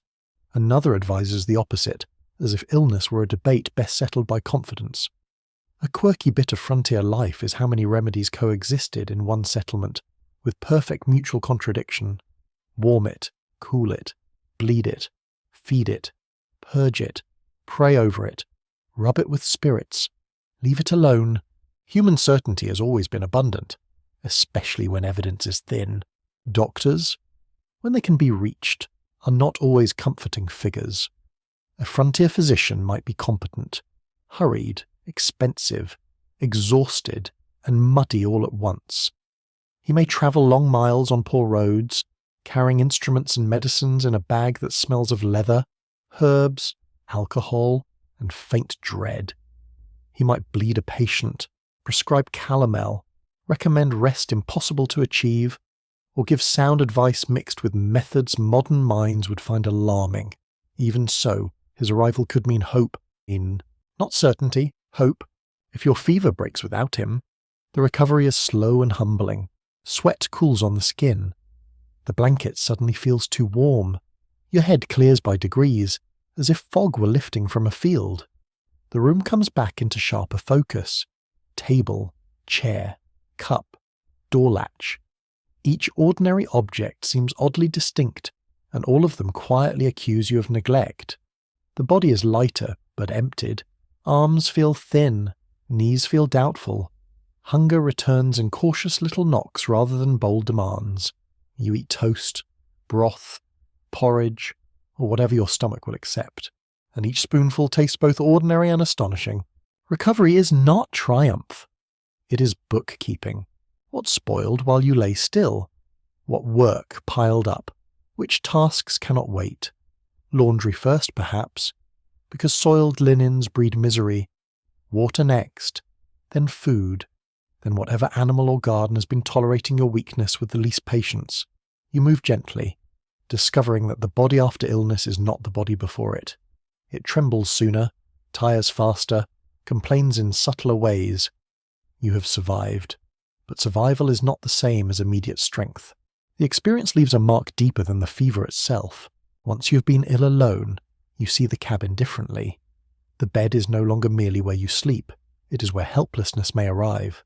The water bucket is no longer just labour, it is security. The neatly stacked wood beside the hearth becomes a kind of future kindness you perform for your weaker self. You begin storing a little more if you can, keeping cloths cleaner, saving herbs more carefully, setting small systems in place so that a future sickness, should it come, finds the room less unprepared. That is how the frontier teaches wisdom, not with slogans, but with close calls. You may never become sentimental about hardship, and rightly so. Fever is not ennobling. Injury does not automatically reveal noble truths. Mostly it reveals how fragile self-reliance can be when built on one person's body.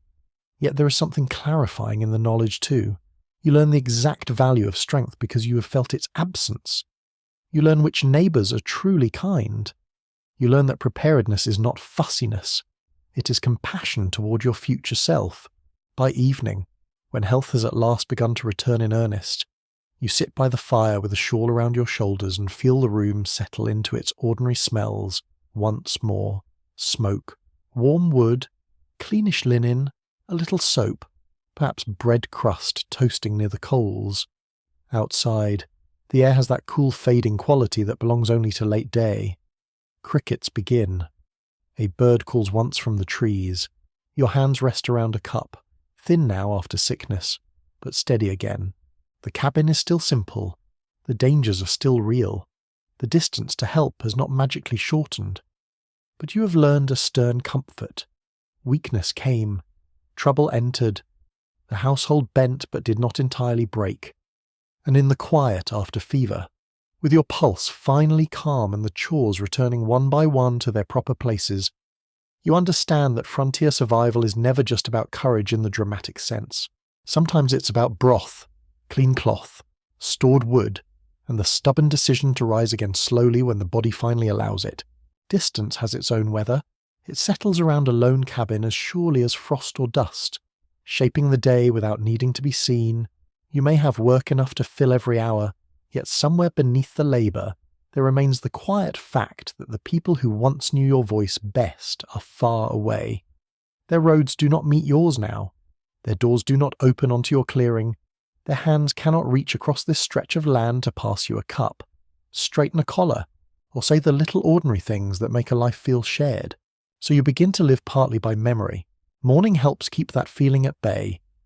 Chores are blunt instruments against homesickness. A bucket must still be carried. Dough must still be mixed. A hen that has wandered into the wrong patch of earth must still be chased with whatever dignity can be preserved. Work asks for the body first, and that is often a mercy. It is later, when the hands slow and the room grows still. That absence takes a seat at the table. The letters in your chest, folded into itself until the creases feel permanent. You take it out only when your hands are clean enough and the room dry enough to truss paper with such tenderness. The sheet has softened from use. Edges curl slightly. Ink has browned. A corner may carry the faint mark of an old damp day, or a smear where a thumb once rested too long. When you unfold it, there rises that dry, faintly dusty smell of paper kept among cloth and wood. The words are familiar enough that your eyes almost race ahead of them. You know where the writer laughs. You know where the pen pressed hard. You know which line will catch in your throat before you even reach it. In 1840, letters did not travel swiftly or regularly for many frontier households. News moved by post riders, wagon routes, stage lines where they existed, chance carriers, and patient systems that could be delayed by weather, distance, or plain disorder. For women living alone, a letter was not merely correspondence. It was evidence that another world still held them in mind. It could carry affection, instruction, worry, family quarrels, deaths, births, market news, church gossip, or recipes, all packed into a few careful pages that had crossed a remarkable amount of country to reach a rough little cabin. You read slowly. The voice of the writer rises inside your head with startling accuracy. A mother's firm turn of phrase, a sister's lively complaint, a brother who never entirely mastered spelling but could still make a sentence feel warm. They describe weather back home, who married, who fell ill, which roof was repaired, which cow calved, who asked after you by name. Nothing in the letter changes your present circumstances much, yet everything in it changes the room. For a little while, the cabin no longer feels cut loose, it feels connected by thread, however thin. Then comes the odd pain of delay. By the time a letter reaches you, its news may already be old. Joy arrives late. Sorrow arrives late. Questions arrive late, and your answers, once written, will also arrive late. This is one of the frontier's quieter cruelties. Feeling itself can be delayed by geography. You weep for an event weeks after it happened. You celebrate a birth after the child has already grown plumper and louder. You answer a worry long after the worried person has stopped pacing. Time loses its clean edges when it travels by horse and mud. Writing back is an event. Paper is precious. Ink must be managed. Quills wear. A clean surface is needed. Good light matters. You cannot simply pour thoughts onto the page in careless abundance. Every line costs something. So you sit with unusual stillness, the table scrubbed, the letter beside you, the room holding its breath around the scratch of pen against paper. That scratching sound is one of the loneliest and most companionable sounds in frontier life. It means you are speaking outward. It also means nobody will answer today. What do you tell them? Not everything. Very few people write their whole lives into letters. A woman alone on the frontier especially learns to edit. She may not wish to worry her family. She may not want to sound pitiable. She may fear sounding too bold, too unhappy, too proud, or too changed. So she chooses carefully. The roof holds. The harvest may be fair if the weather stays decent. Health has improved. Neighbours are mixed, though you phrase that more sweetly. Supplies run low at times, but not disastrously. The cabin is serviceable. The land has promise. One trims hardship with politeness and leaves out the night thoughts entirely. Historians still argue over how much frontier women softened reality in their letters. Some surviving correspondence is frank, even grim. Other letters seem surprisingly cheerful, considering the conditions described elsewhere. It is difficult to know whether women wish to comfort those back home, protect their own dignity, or persuade themselves through the act of writing that matters were truly manageable. Perhaps all three. A letter can be a report, but it can also be a performance of steadiness. When the writing is done, you sand the page if needed, fold it, and address it with care. The name itself can stir emotion. Writing a familiar hand into distance makes the distance feel more exact. You seal it if you are able. Then comes the practical question of sending it. You may carry it to a post office on the next trading trip. You may entrust it to a traveller headed in the right direction. You may wait because there is no safe or certain means just yet. Until it leaves your hand, the letter feels like a voice trapped in the room with you. Not all connection comes by paper. Memory has its own rituals. You may cook something the way your mother did, even when ingredients are missing and the result is only an approximation. You may fold linens in a pattern learned years ago. You may hum a hymn from childhood while stirring the pot. You may say certain phrases exactly as someone else once said them. Hearing your own voice carry theirs for a moment. Habits become inheritance in motion. The frontier strips many things away, but it cannot stop a remembered hand from guiding yours through an ordinary task. The smell of bread can do it most quickly. A loaf baking in a Dutch oven or before the hearth sends out a warm, yeasty scent that reaches deeper than hunger. It speaks of kitchens elsewhere, of tables with more than one chair occupied, of flour dust on sleeves, of somebody saying to mind the crust and not let it burn. For one strange instant, your cabin may feel inhabited by ghosts of domestic instruction. Not frightening ghosts, just the persistent kind, made of memory and flour and affection sharpened by absence. Clothing can carry it too, a shawl knitted by someone you loved, a dress cut from fabric chosen together long ago, a handkerchief with initials worked into one corner. Fabric keeps company in a quiet way. It touches the skin directly, day after day, long after the giver's voice has faded from the air. The frontier is rough on cloth, but that only seems to make cherished garments more poignant. The worn places feel like proof of fidelity. There is also the mirror, if you own one small enough to hang or keep tucked in a box. Mirrors on the frontier can be humbling objects. They show what dust, wind, labour, sun, and worry have done. They show a face more weathered than it once was, hair escaped from pins, skin roughened, expression altered by independence and fatigue. Yet sometimes, in a certain turn of light, they show your mother's mouth, your aunt's brow, your grandmother's serious eyes looking back. Family survives in the face as stubbornly as anywhere else. A curious tidbit from the 19th century is that people sometimes kept locks of hair from loved ones in small keepsakes, folded papers, lockets, or family Bibles. Hair endured where perfume faded and handwriting grew brittle. It sounds a little eerie to modern minds, perhaps, yet in a world of long separations and uncertain travel, such relics offered real comfort. They were intimate without requiring speech, a physical trace small enough to hide in the palm. Church can stir longing in its own special way. A familiar hymn sung in an unfamiliar place can open the heart with embarrassing efficiency. The voices around you may belong to near strangers. The benches may creak differently.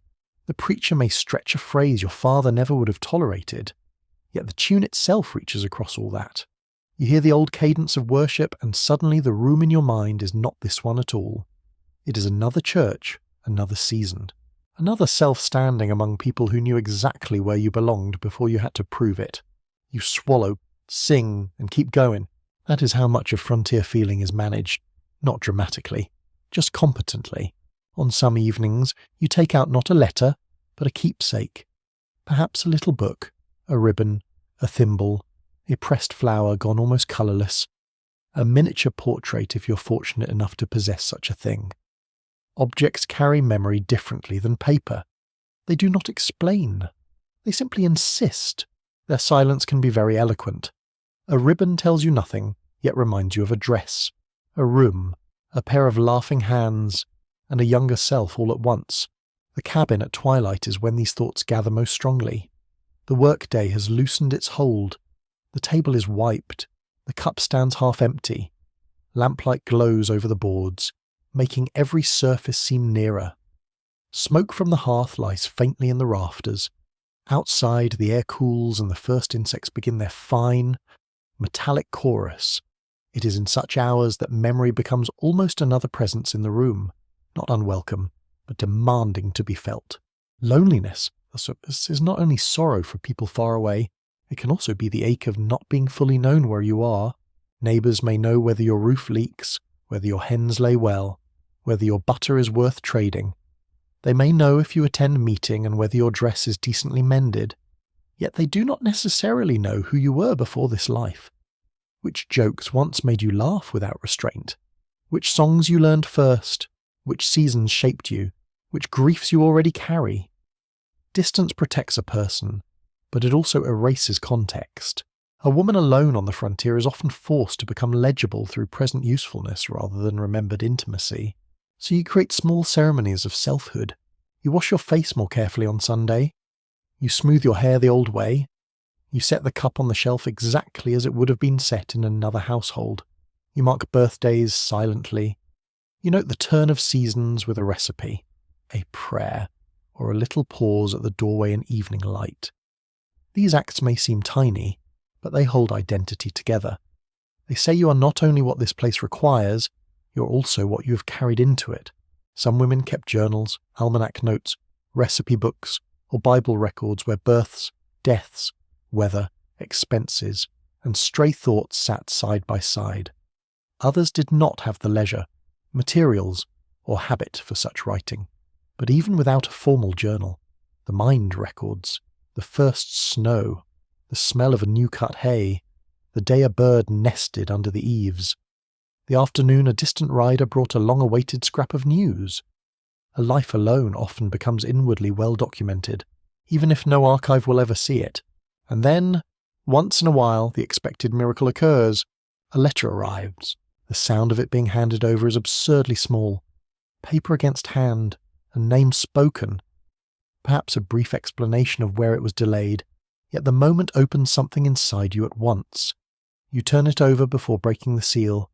You study the hand. You notice the pressure of the strokes, the unevenness where the writer hurried, the blot where the pen paused. Anticipation makes the fingers clumsy. You sit down to read because standing feels too exposed for news. Whatever the contents, good or sorrowful or mixed, you are no longer suspended in uncertainty. That itself is relief. Even grief can feel steadier once it has words. By night, after reading and rereading, after folding the letter again with tenderness worn thin by repetition, you place it back among your things and sit quietly for a while. The lamplight is low. The room smells of smoke, paper, and cooled tea. Outside, the darkness presses close against the walls, but it feels less absolute than before. Somewhere beyond it are roads.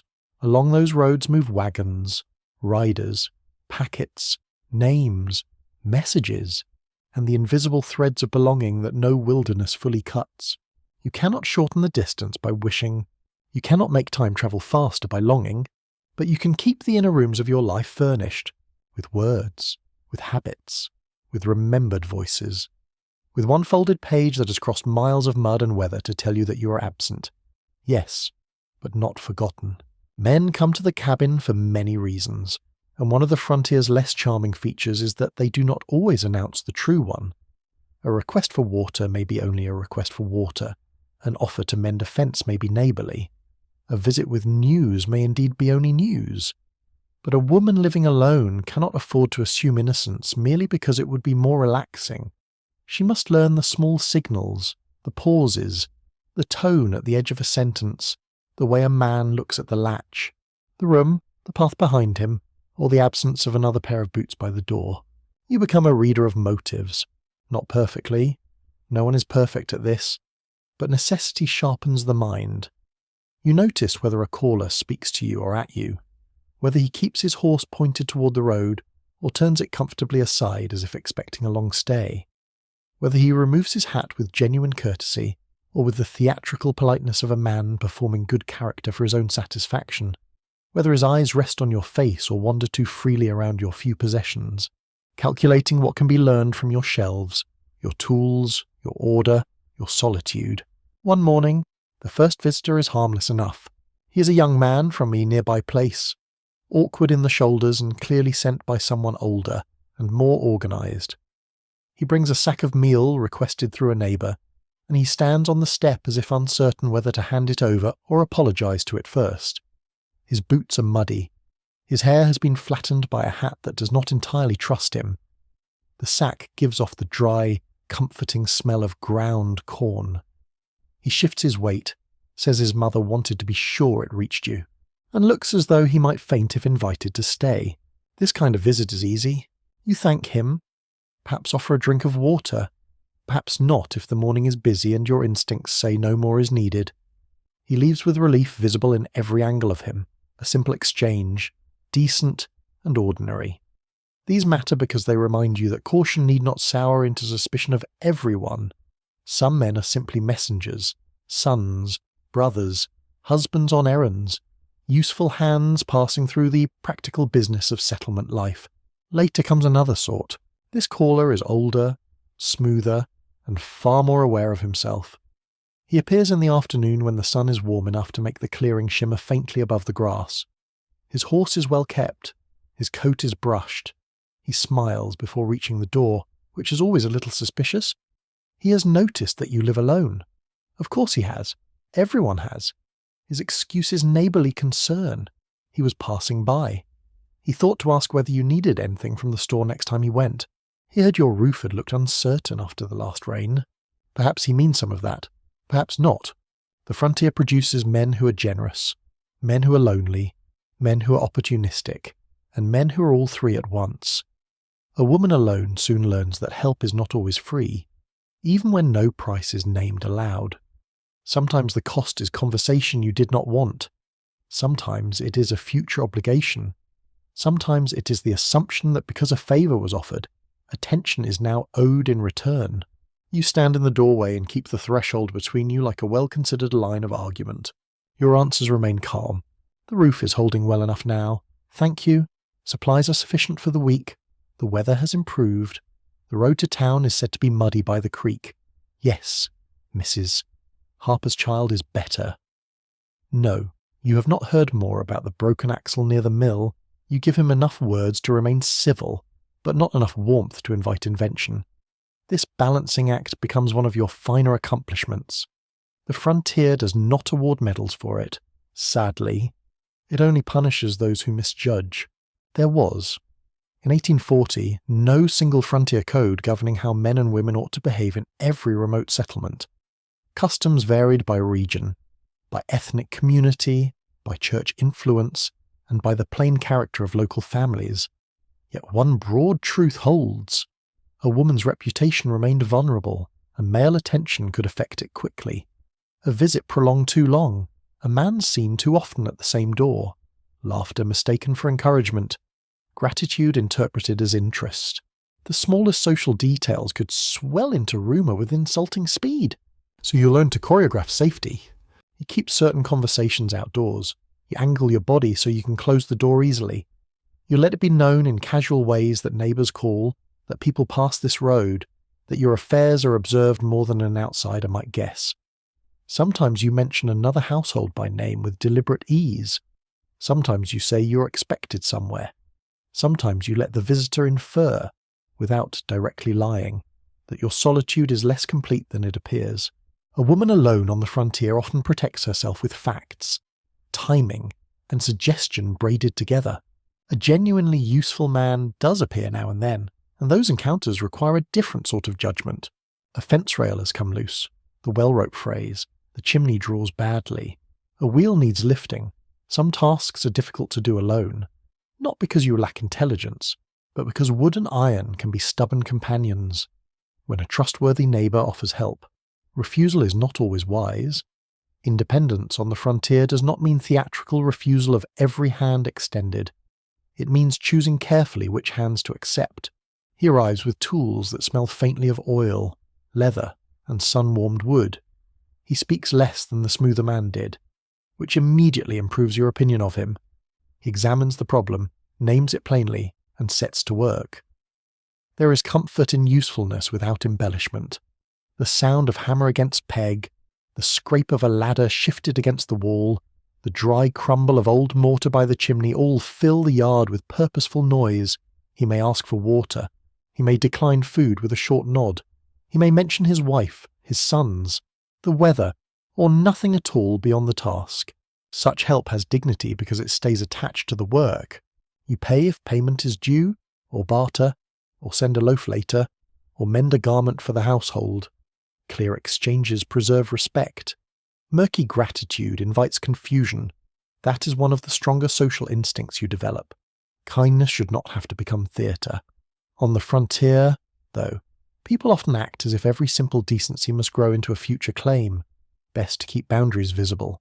Historians still debate how often lone women relied on informal male protection, compared with organised community support, because evidence appears uneven. Some accounts suggest neighbouring men watched over widows or solitary women as a matter of custom. Other records reveal exploitation, pressure, or indifference. Likely both existed, depending on place and people. Frontier life could make communities generous. It could also make them calculating. Then there are the men who mistake resilience for invitation. A woman managing her own cabin, speaking directly, buying her own supplies, and settling her own exchanges could be read in contradictory ways. Some admired such competence. Others found it unsettling. A few treated it as proof that she must be secretly eager for male direction, as though no woman could simply wish to be left in peace while still needing occasional trade and assistance. These men often arrive carrying advice.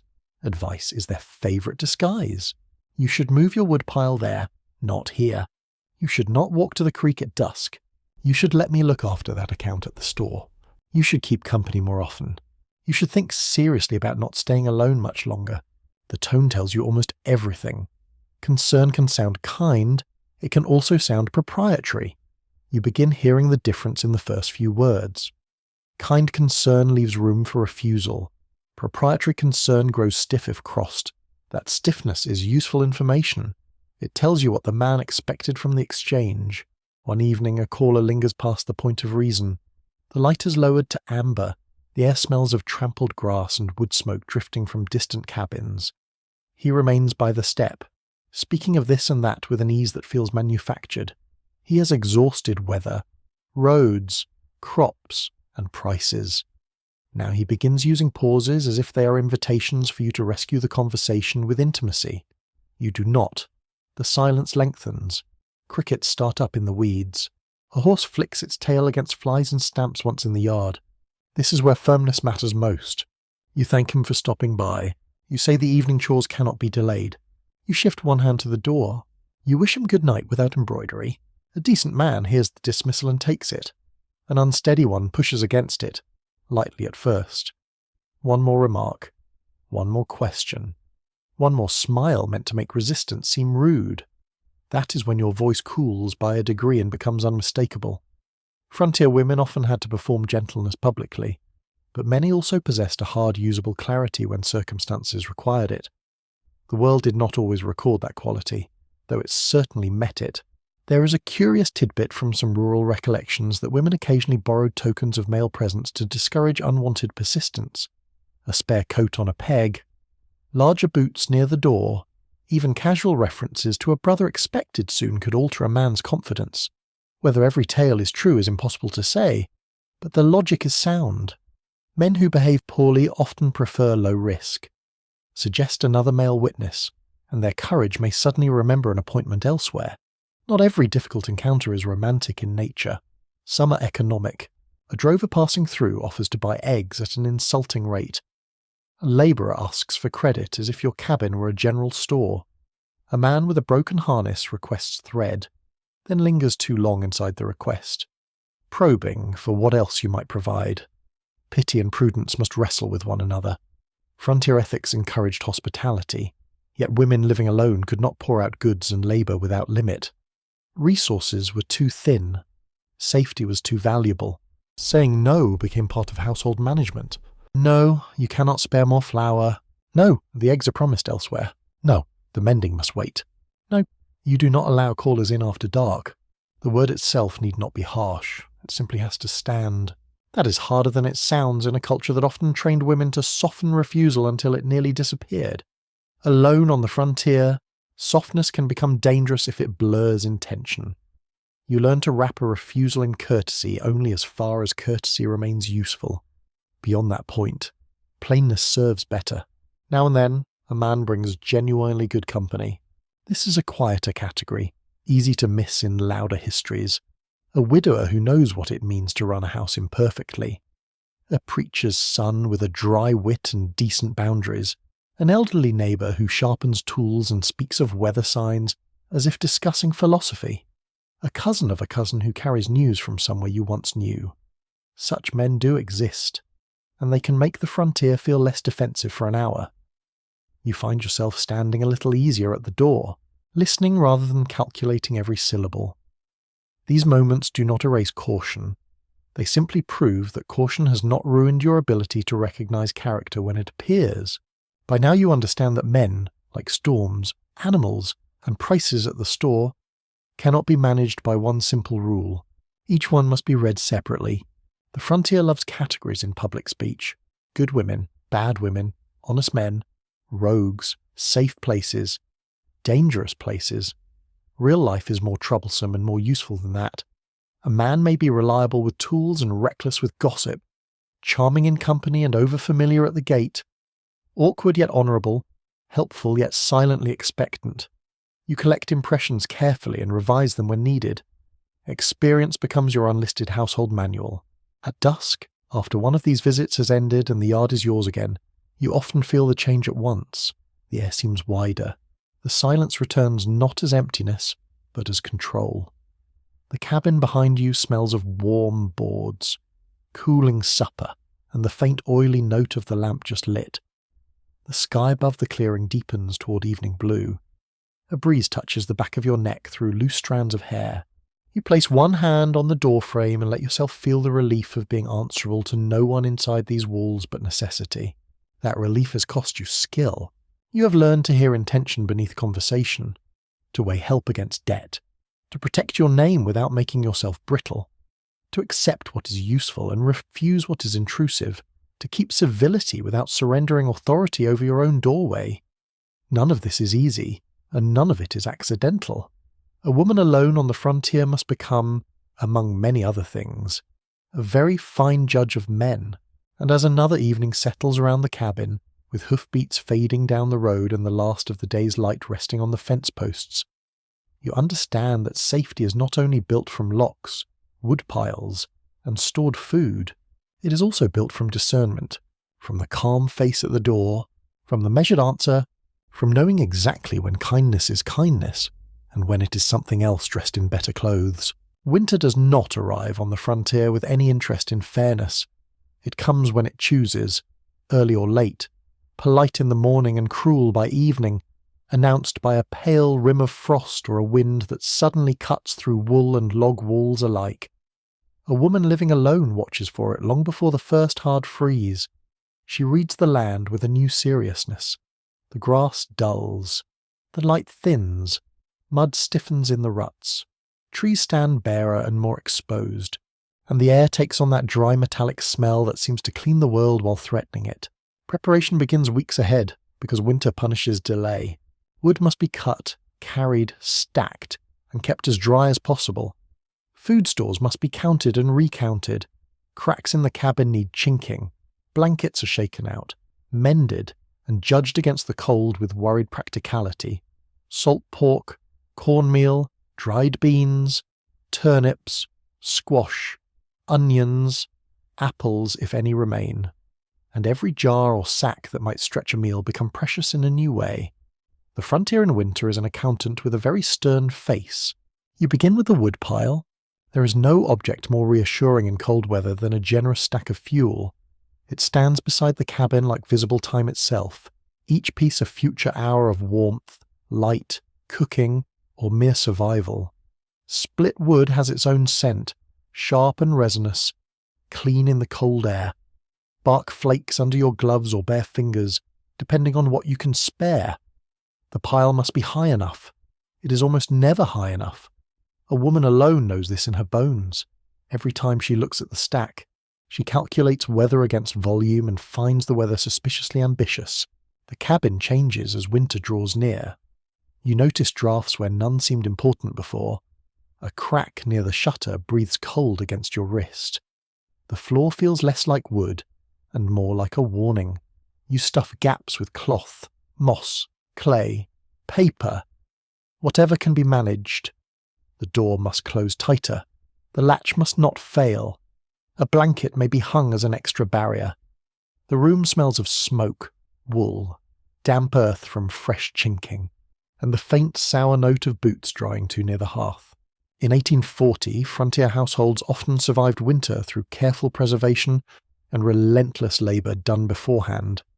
Women played central roles in this work through drying fruit, salting meat, storing roots, rendering fat, sowing bedding, and managing the daily economy of heat and food.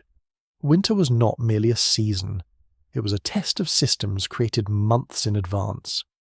A lone woman had fewer hands, which made every act of preparation more urgent. The first truly cold morning arrives with a thin skin of ice at the water's edge. You breathe and see it cloud before your face. The bucket handle burns the palm with cold even through a cloth. Grass that once brushed softly against your hem now crackles stiff and silver at dawn. The spring or creek looks different, quieter, edged in stillness. Birds move with sharper purpose. Somewhere in the bare trees, a crow complains at the day as if winter were a personal insult. Fair enough. Fetching water in summer is labour. In winter, it is a challenge with consequences. The path becomes slick in places. Mud freezes unevenly into ankle-twisting ridges. The bucket grows harder to carry with numb fingers. Once back inside, every drop seems more valuable than before because heating water now costs extra fuel. Washing becomes less frequent, more strategic. Laundry waits longer unless truly necessary. Cleanliness remains important. But cold introduces negotiation into every domestic virtue. Then snow comes. At first it can feel almost beautiful, though frontier beauty always carries terms and conditions. Snow settles over the clearing and softens every hard line. Stumps look gentler. Fences become white-backed. The cabin roof gathers a quiet weight. Sound changes at once. The world grows muffled, as if wrapped in wool. Even your own footsteps seem to belong to someone more careful. The air smells nearly empty. Just a faint mineral cold and distant smoke from another chimney if the wind turns kindly. For one brief morning, the place can seem enchanted. Then you remember that snow must be walked through, wood carried over it, water hauled beside it, ashes thrown across it, and loneliness endured under it. Enchantment leaves rather quickly when your toes are numb. Inside, the cabin becomes a smaller world. The hearth grows central in every sense. You cook by it, warm hands by it, dry stockings by it, stare into it when thought becomes too heavy, and judge the whole day by how steadily it burns. The room glows amber and red while the window turns pale with frost. Iron pots hiss softly. A kettle murmurs. Wet wool sends up a sheepy smell as it dries. The rough blanket scratches your fingers, but you are grateful for every thread of it. This is the season when supplies reveal their true character. A sack of cornmeal that looked decent in autumn now appears alarmingly finite. Beans diminish with discouraging honesty. Salt pork shrinks. Potatoes rot if neglected. Flour must be guarded from damp, mice, and hopeful overuse. You learn to stretch meals into heartier forms. Stew thinned but still sustaining. Corn cakes, bean pottage. Root vegetables cut small so they seem to have multiplied by effort alone. Winter cooking on the frontier can be plain to the point of gloom, yet warmth itself becomes a flavour. There is a peculiar tidbit from older household recollections that some women save tiny luxury fragments for the deepest part of winter. A bit of dried apple, a spoonful of molasses, a pinch of tea hidden carefully away. Not enough for extravagance, just enough to alter one bleak afternoon. This was not foolish indulgence. It was emotional provisioning. A sweet taste in February could feel almost like evidence that life intended to continue. Days shorten, and indoor work grows longer. Mending piles up. Stockings need darning at the heels. Sleeves require patching where wood and work have worn them thin. Quilt pieces may be joined by lamplight. Candles must be managed with care because night arrives early and stays like an uninvited relative. The scratching sound of needle through cloth becomes one of the season's regular music. So does the wind at the eaves, and the occasional small thump of snow slipping from the roof outside. Loss can come quietly in winter. A hen stops laying and never recovers. A root cellar spoilage ruins more than expected. A shawl is singed beyond repair when held too close to the fire. A jar breaks from freezing. The cow grows thin. These are not grand tragedies for a historian's page, but in a lone woman's winter they matter deeply. Each small loss narrows comfort. Each one removes a little margin. Frontier hardship was often cumulative in just this way. Not one dramatic collapse, but a steady subtraction. And there are larger sorrows too. A letter fails to come. A neighbour's smoke does not rise one morning. Word arrives late that someone far away has died, and the snow outside the cabin makes the news feel even colder. Winter has a talent for enlarging grief because there is less motion to carry it away. The roads are worse. Visits are fewer. The world itself seems held still long enough for feeling to settle fully into the room. Historians still disagree about how isolated frontier women truly were in winter, because conditions varied wildly by settlement density, weather, and local custom. Some communities maintained strong mutual aid even in harsh seasons. Others became nearly inaccessible for stretches of time. Surviving accounts reflect both closeness and profound solitude. Geography could mean fellowship in one valley and near abandonment in the next. A storm traps you indoors for 2 days. Snow drives sideways against the cabin wall with a dry hiss like handfuls of sand. Wind presses at the cracks and finds them all. The fire needs constant feeding. The room darkens by afternoon because the sky itself looks bruised and low. You wear shawl over dress, blanket over shawl, and still feel cold at the edges. The bucket near the hearth holds water with a skin that thinks about freezing. You eat sparingly, not from appetite but from calculation. The sound outside is relentless, and the sound inside is all labour. Poker against wood, kettle lid trembling, your own cough once or twice in the thick air. Storm days can be strangely intimate with the self. There is no road to watch, no visitor to anticipate, no outward task beyond the immediate maintenance of warmth. Thought turns inward whether invited or not. You remember old rooms, old voices, other winters when there were more people under one roof, or perhaps fewer burdens, or perhaps simply different ones. Memory in a storm can feel like another weather system moving through the body, opening places you'd kept neatly shut for practical reasons. Yet winter also teaches a hard grace, not the sweet decorative kind praised in sermons and gift books, a rougher grace, the kind that appears when you discover you can stretch one loaf another day, mend one more tear, endure another long evening with no company but the fire and your own patience. You move more slowly in winter, but often more thoughtfully too. Every act has consequence. Every wasted match, every unnecessary trip outdoors, every unbanked ember matters. Care becomes a moral habit. One evening the cold is so sharp that the stars outside seem carved from ice. You step to the door just briefly, wrapped and shivering, and look up. The clearing is white under moonlight, trees stand black and still, the snow creaks under your boots with that distinct bitter cold sound. Dry and compact. Smoke rises straight from the chimney, silver in the dark. The whole world appears frozen into a kind of severe beauty. You feel terribly small and oddly strengthened by that fact.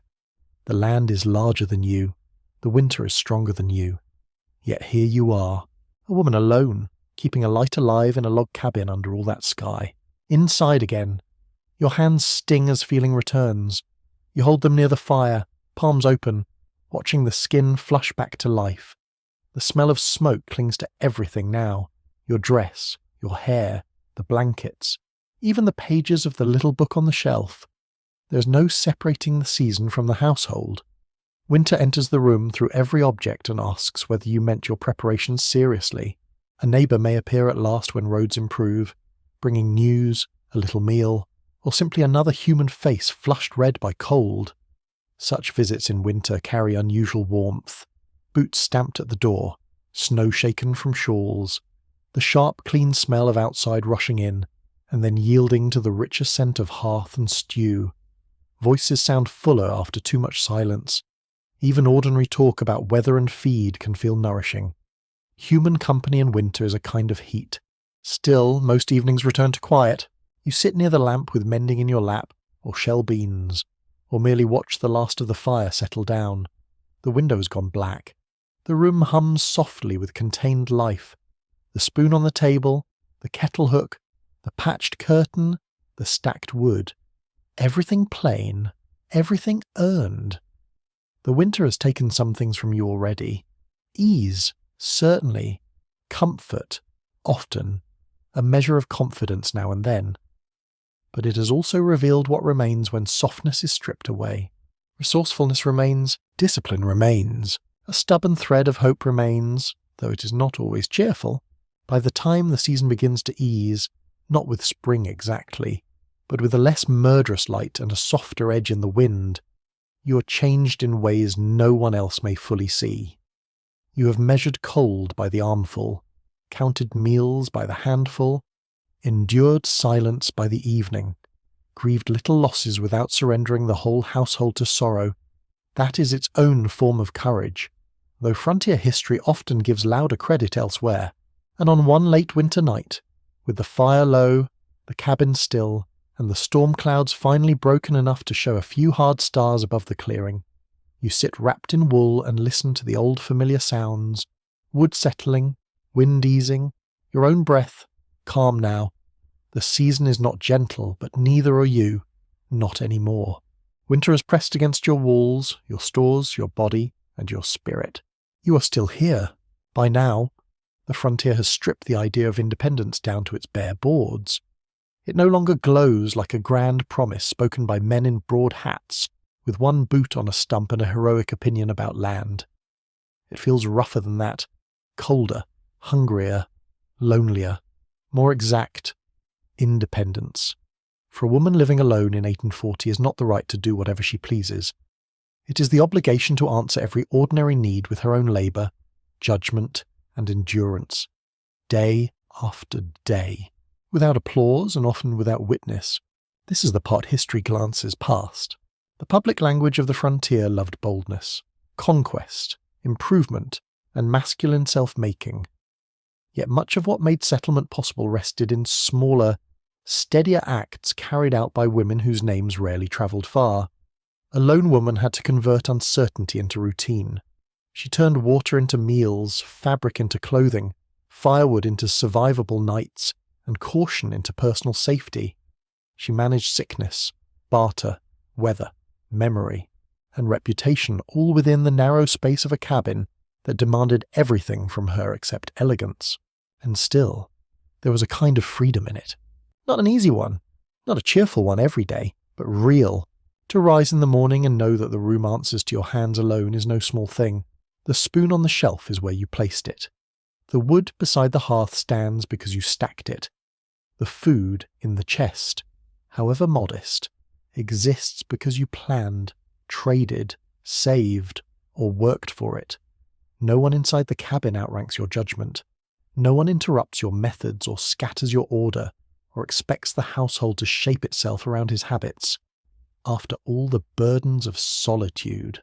This fact remains strangely bright. Many women in 1840 did not possess such direct control over daily domestic space. Married women lived under legal and cultural systems that often placed property, income, and major decisions in male hands, though real household practice varied widely.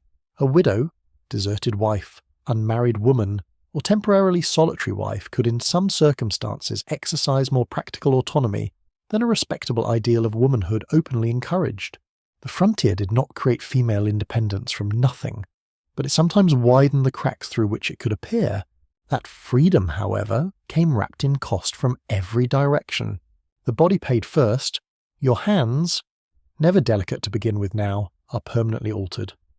Knuckles thickened, fingertips rough, nails broken or kept short for necessity. Shoulders know the pull of water and wood. Back and knees record each season in a language of ache. The frontier does not ask whether you would like to remain soft.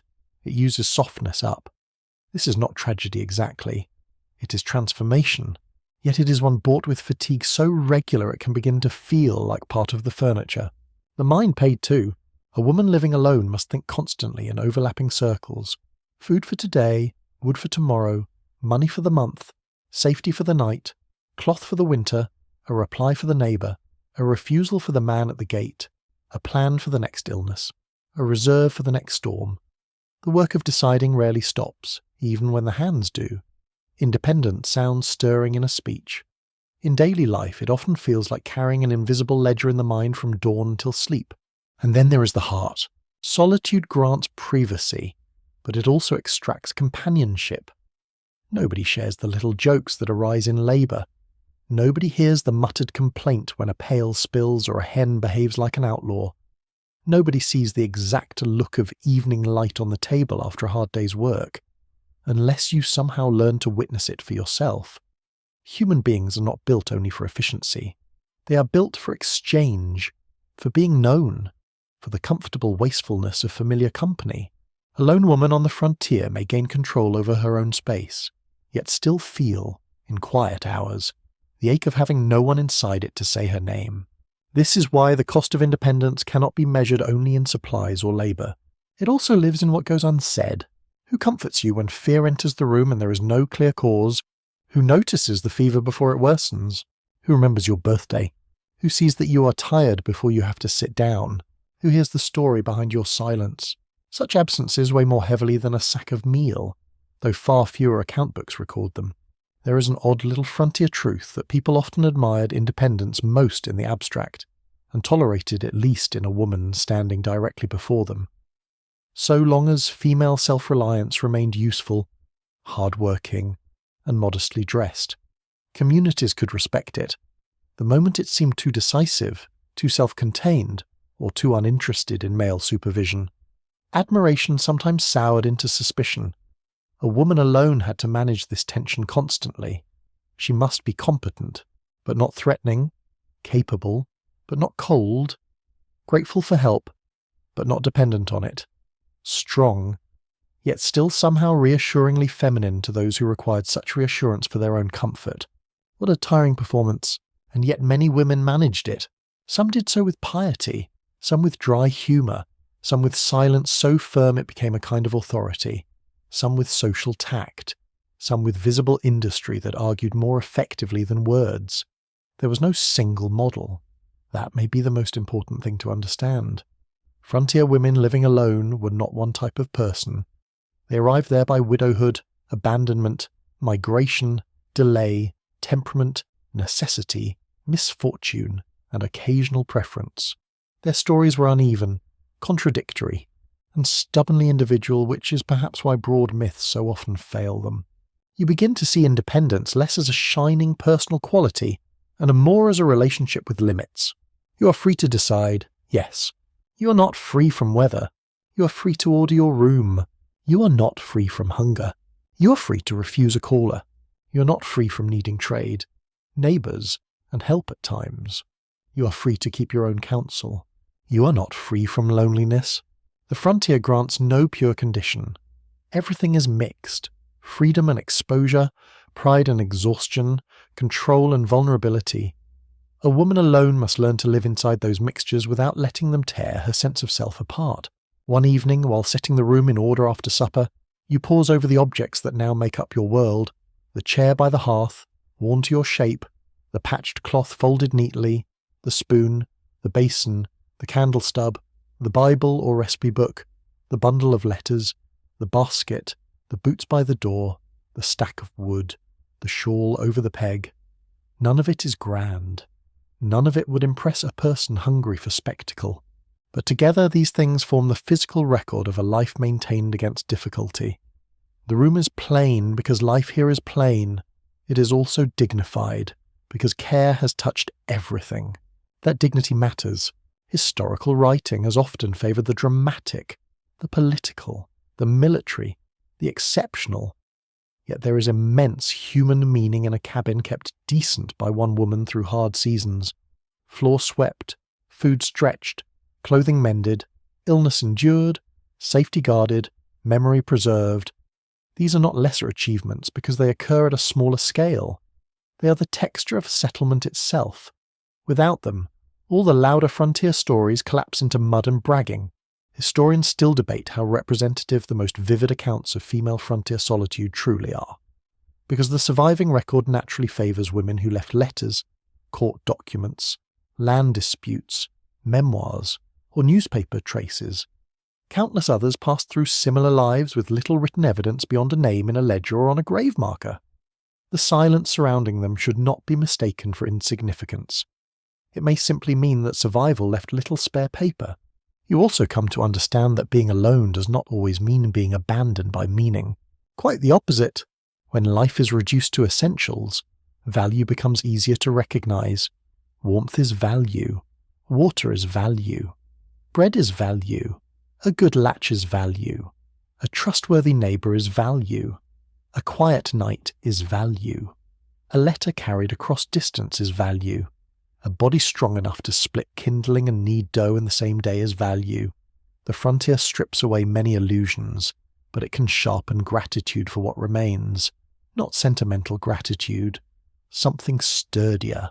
There are losses, of course, that no philosophy can sweeten. Opportunities given up. Companionship not found. Children not had, perhaps. Family far away. Health worn down. Fear carried alone. The private cost of proving one can endure. A woman may gain a measure of independence and still mourn what it required from her. There is no contradiction in that. The world often wants female strength to look noble and uncomplicated. Real strength is rarely so tidy. It may include resentment, fatigue, longing, relief, pleasure in self-command, and sadness at its necessity all at once. This complexity is perhaps the truest thing of all. By the lamplight, late in the evening, you sit with your cup and feel the room hold the accumulated weight of all those mixed truths. Outside, the night spreads over the clearing, dark and patient. The trees stand beyond sight. The road lies somewhere under the dim sky, carrying other lives elsewhere. Inside, the lamp breathes softly. The hearth gives a low settling crack. Smoke rests faintly in the rafters. Your hands, work-marked and steady, fold themselves around the cup as if around something earned. What did independence cost? It cost ease.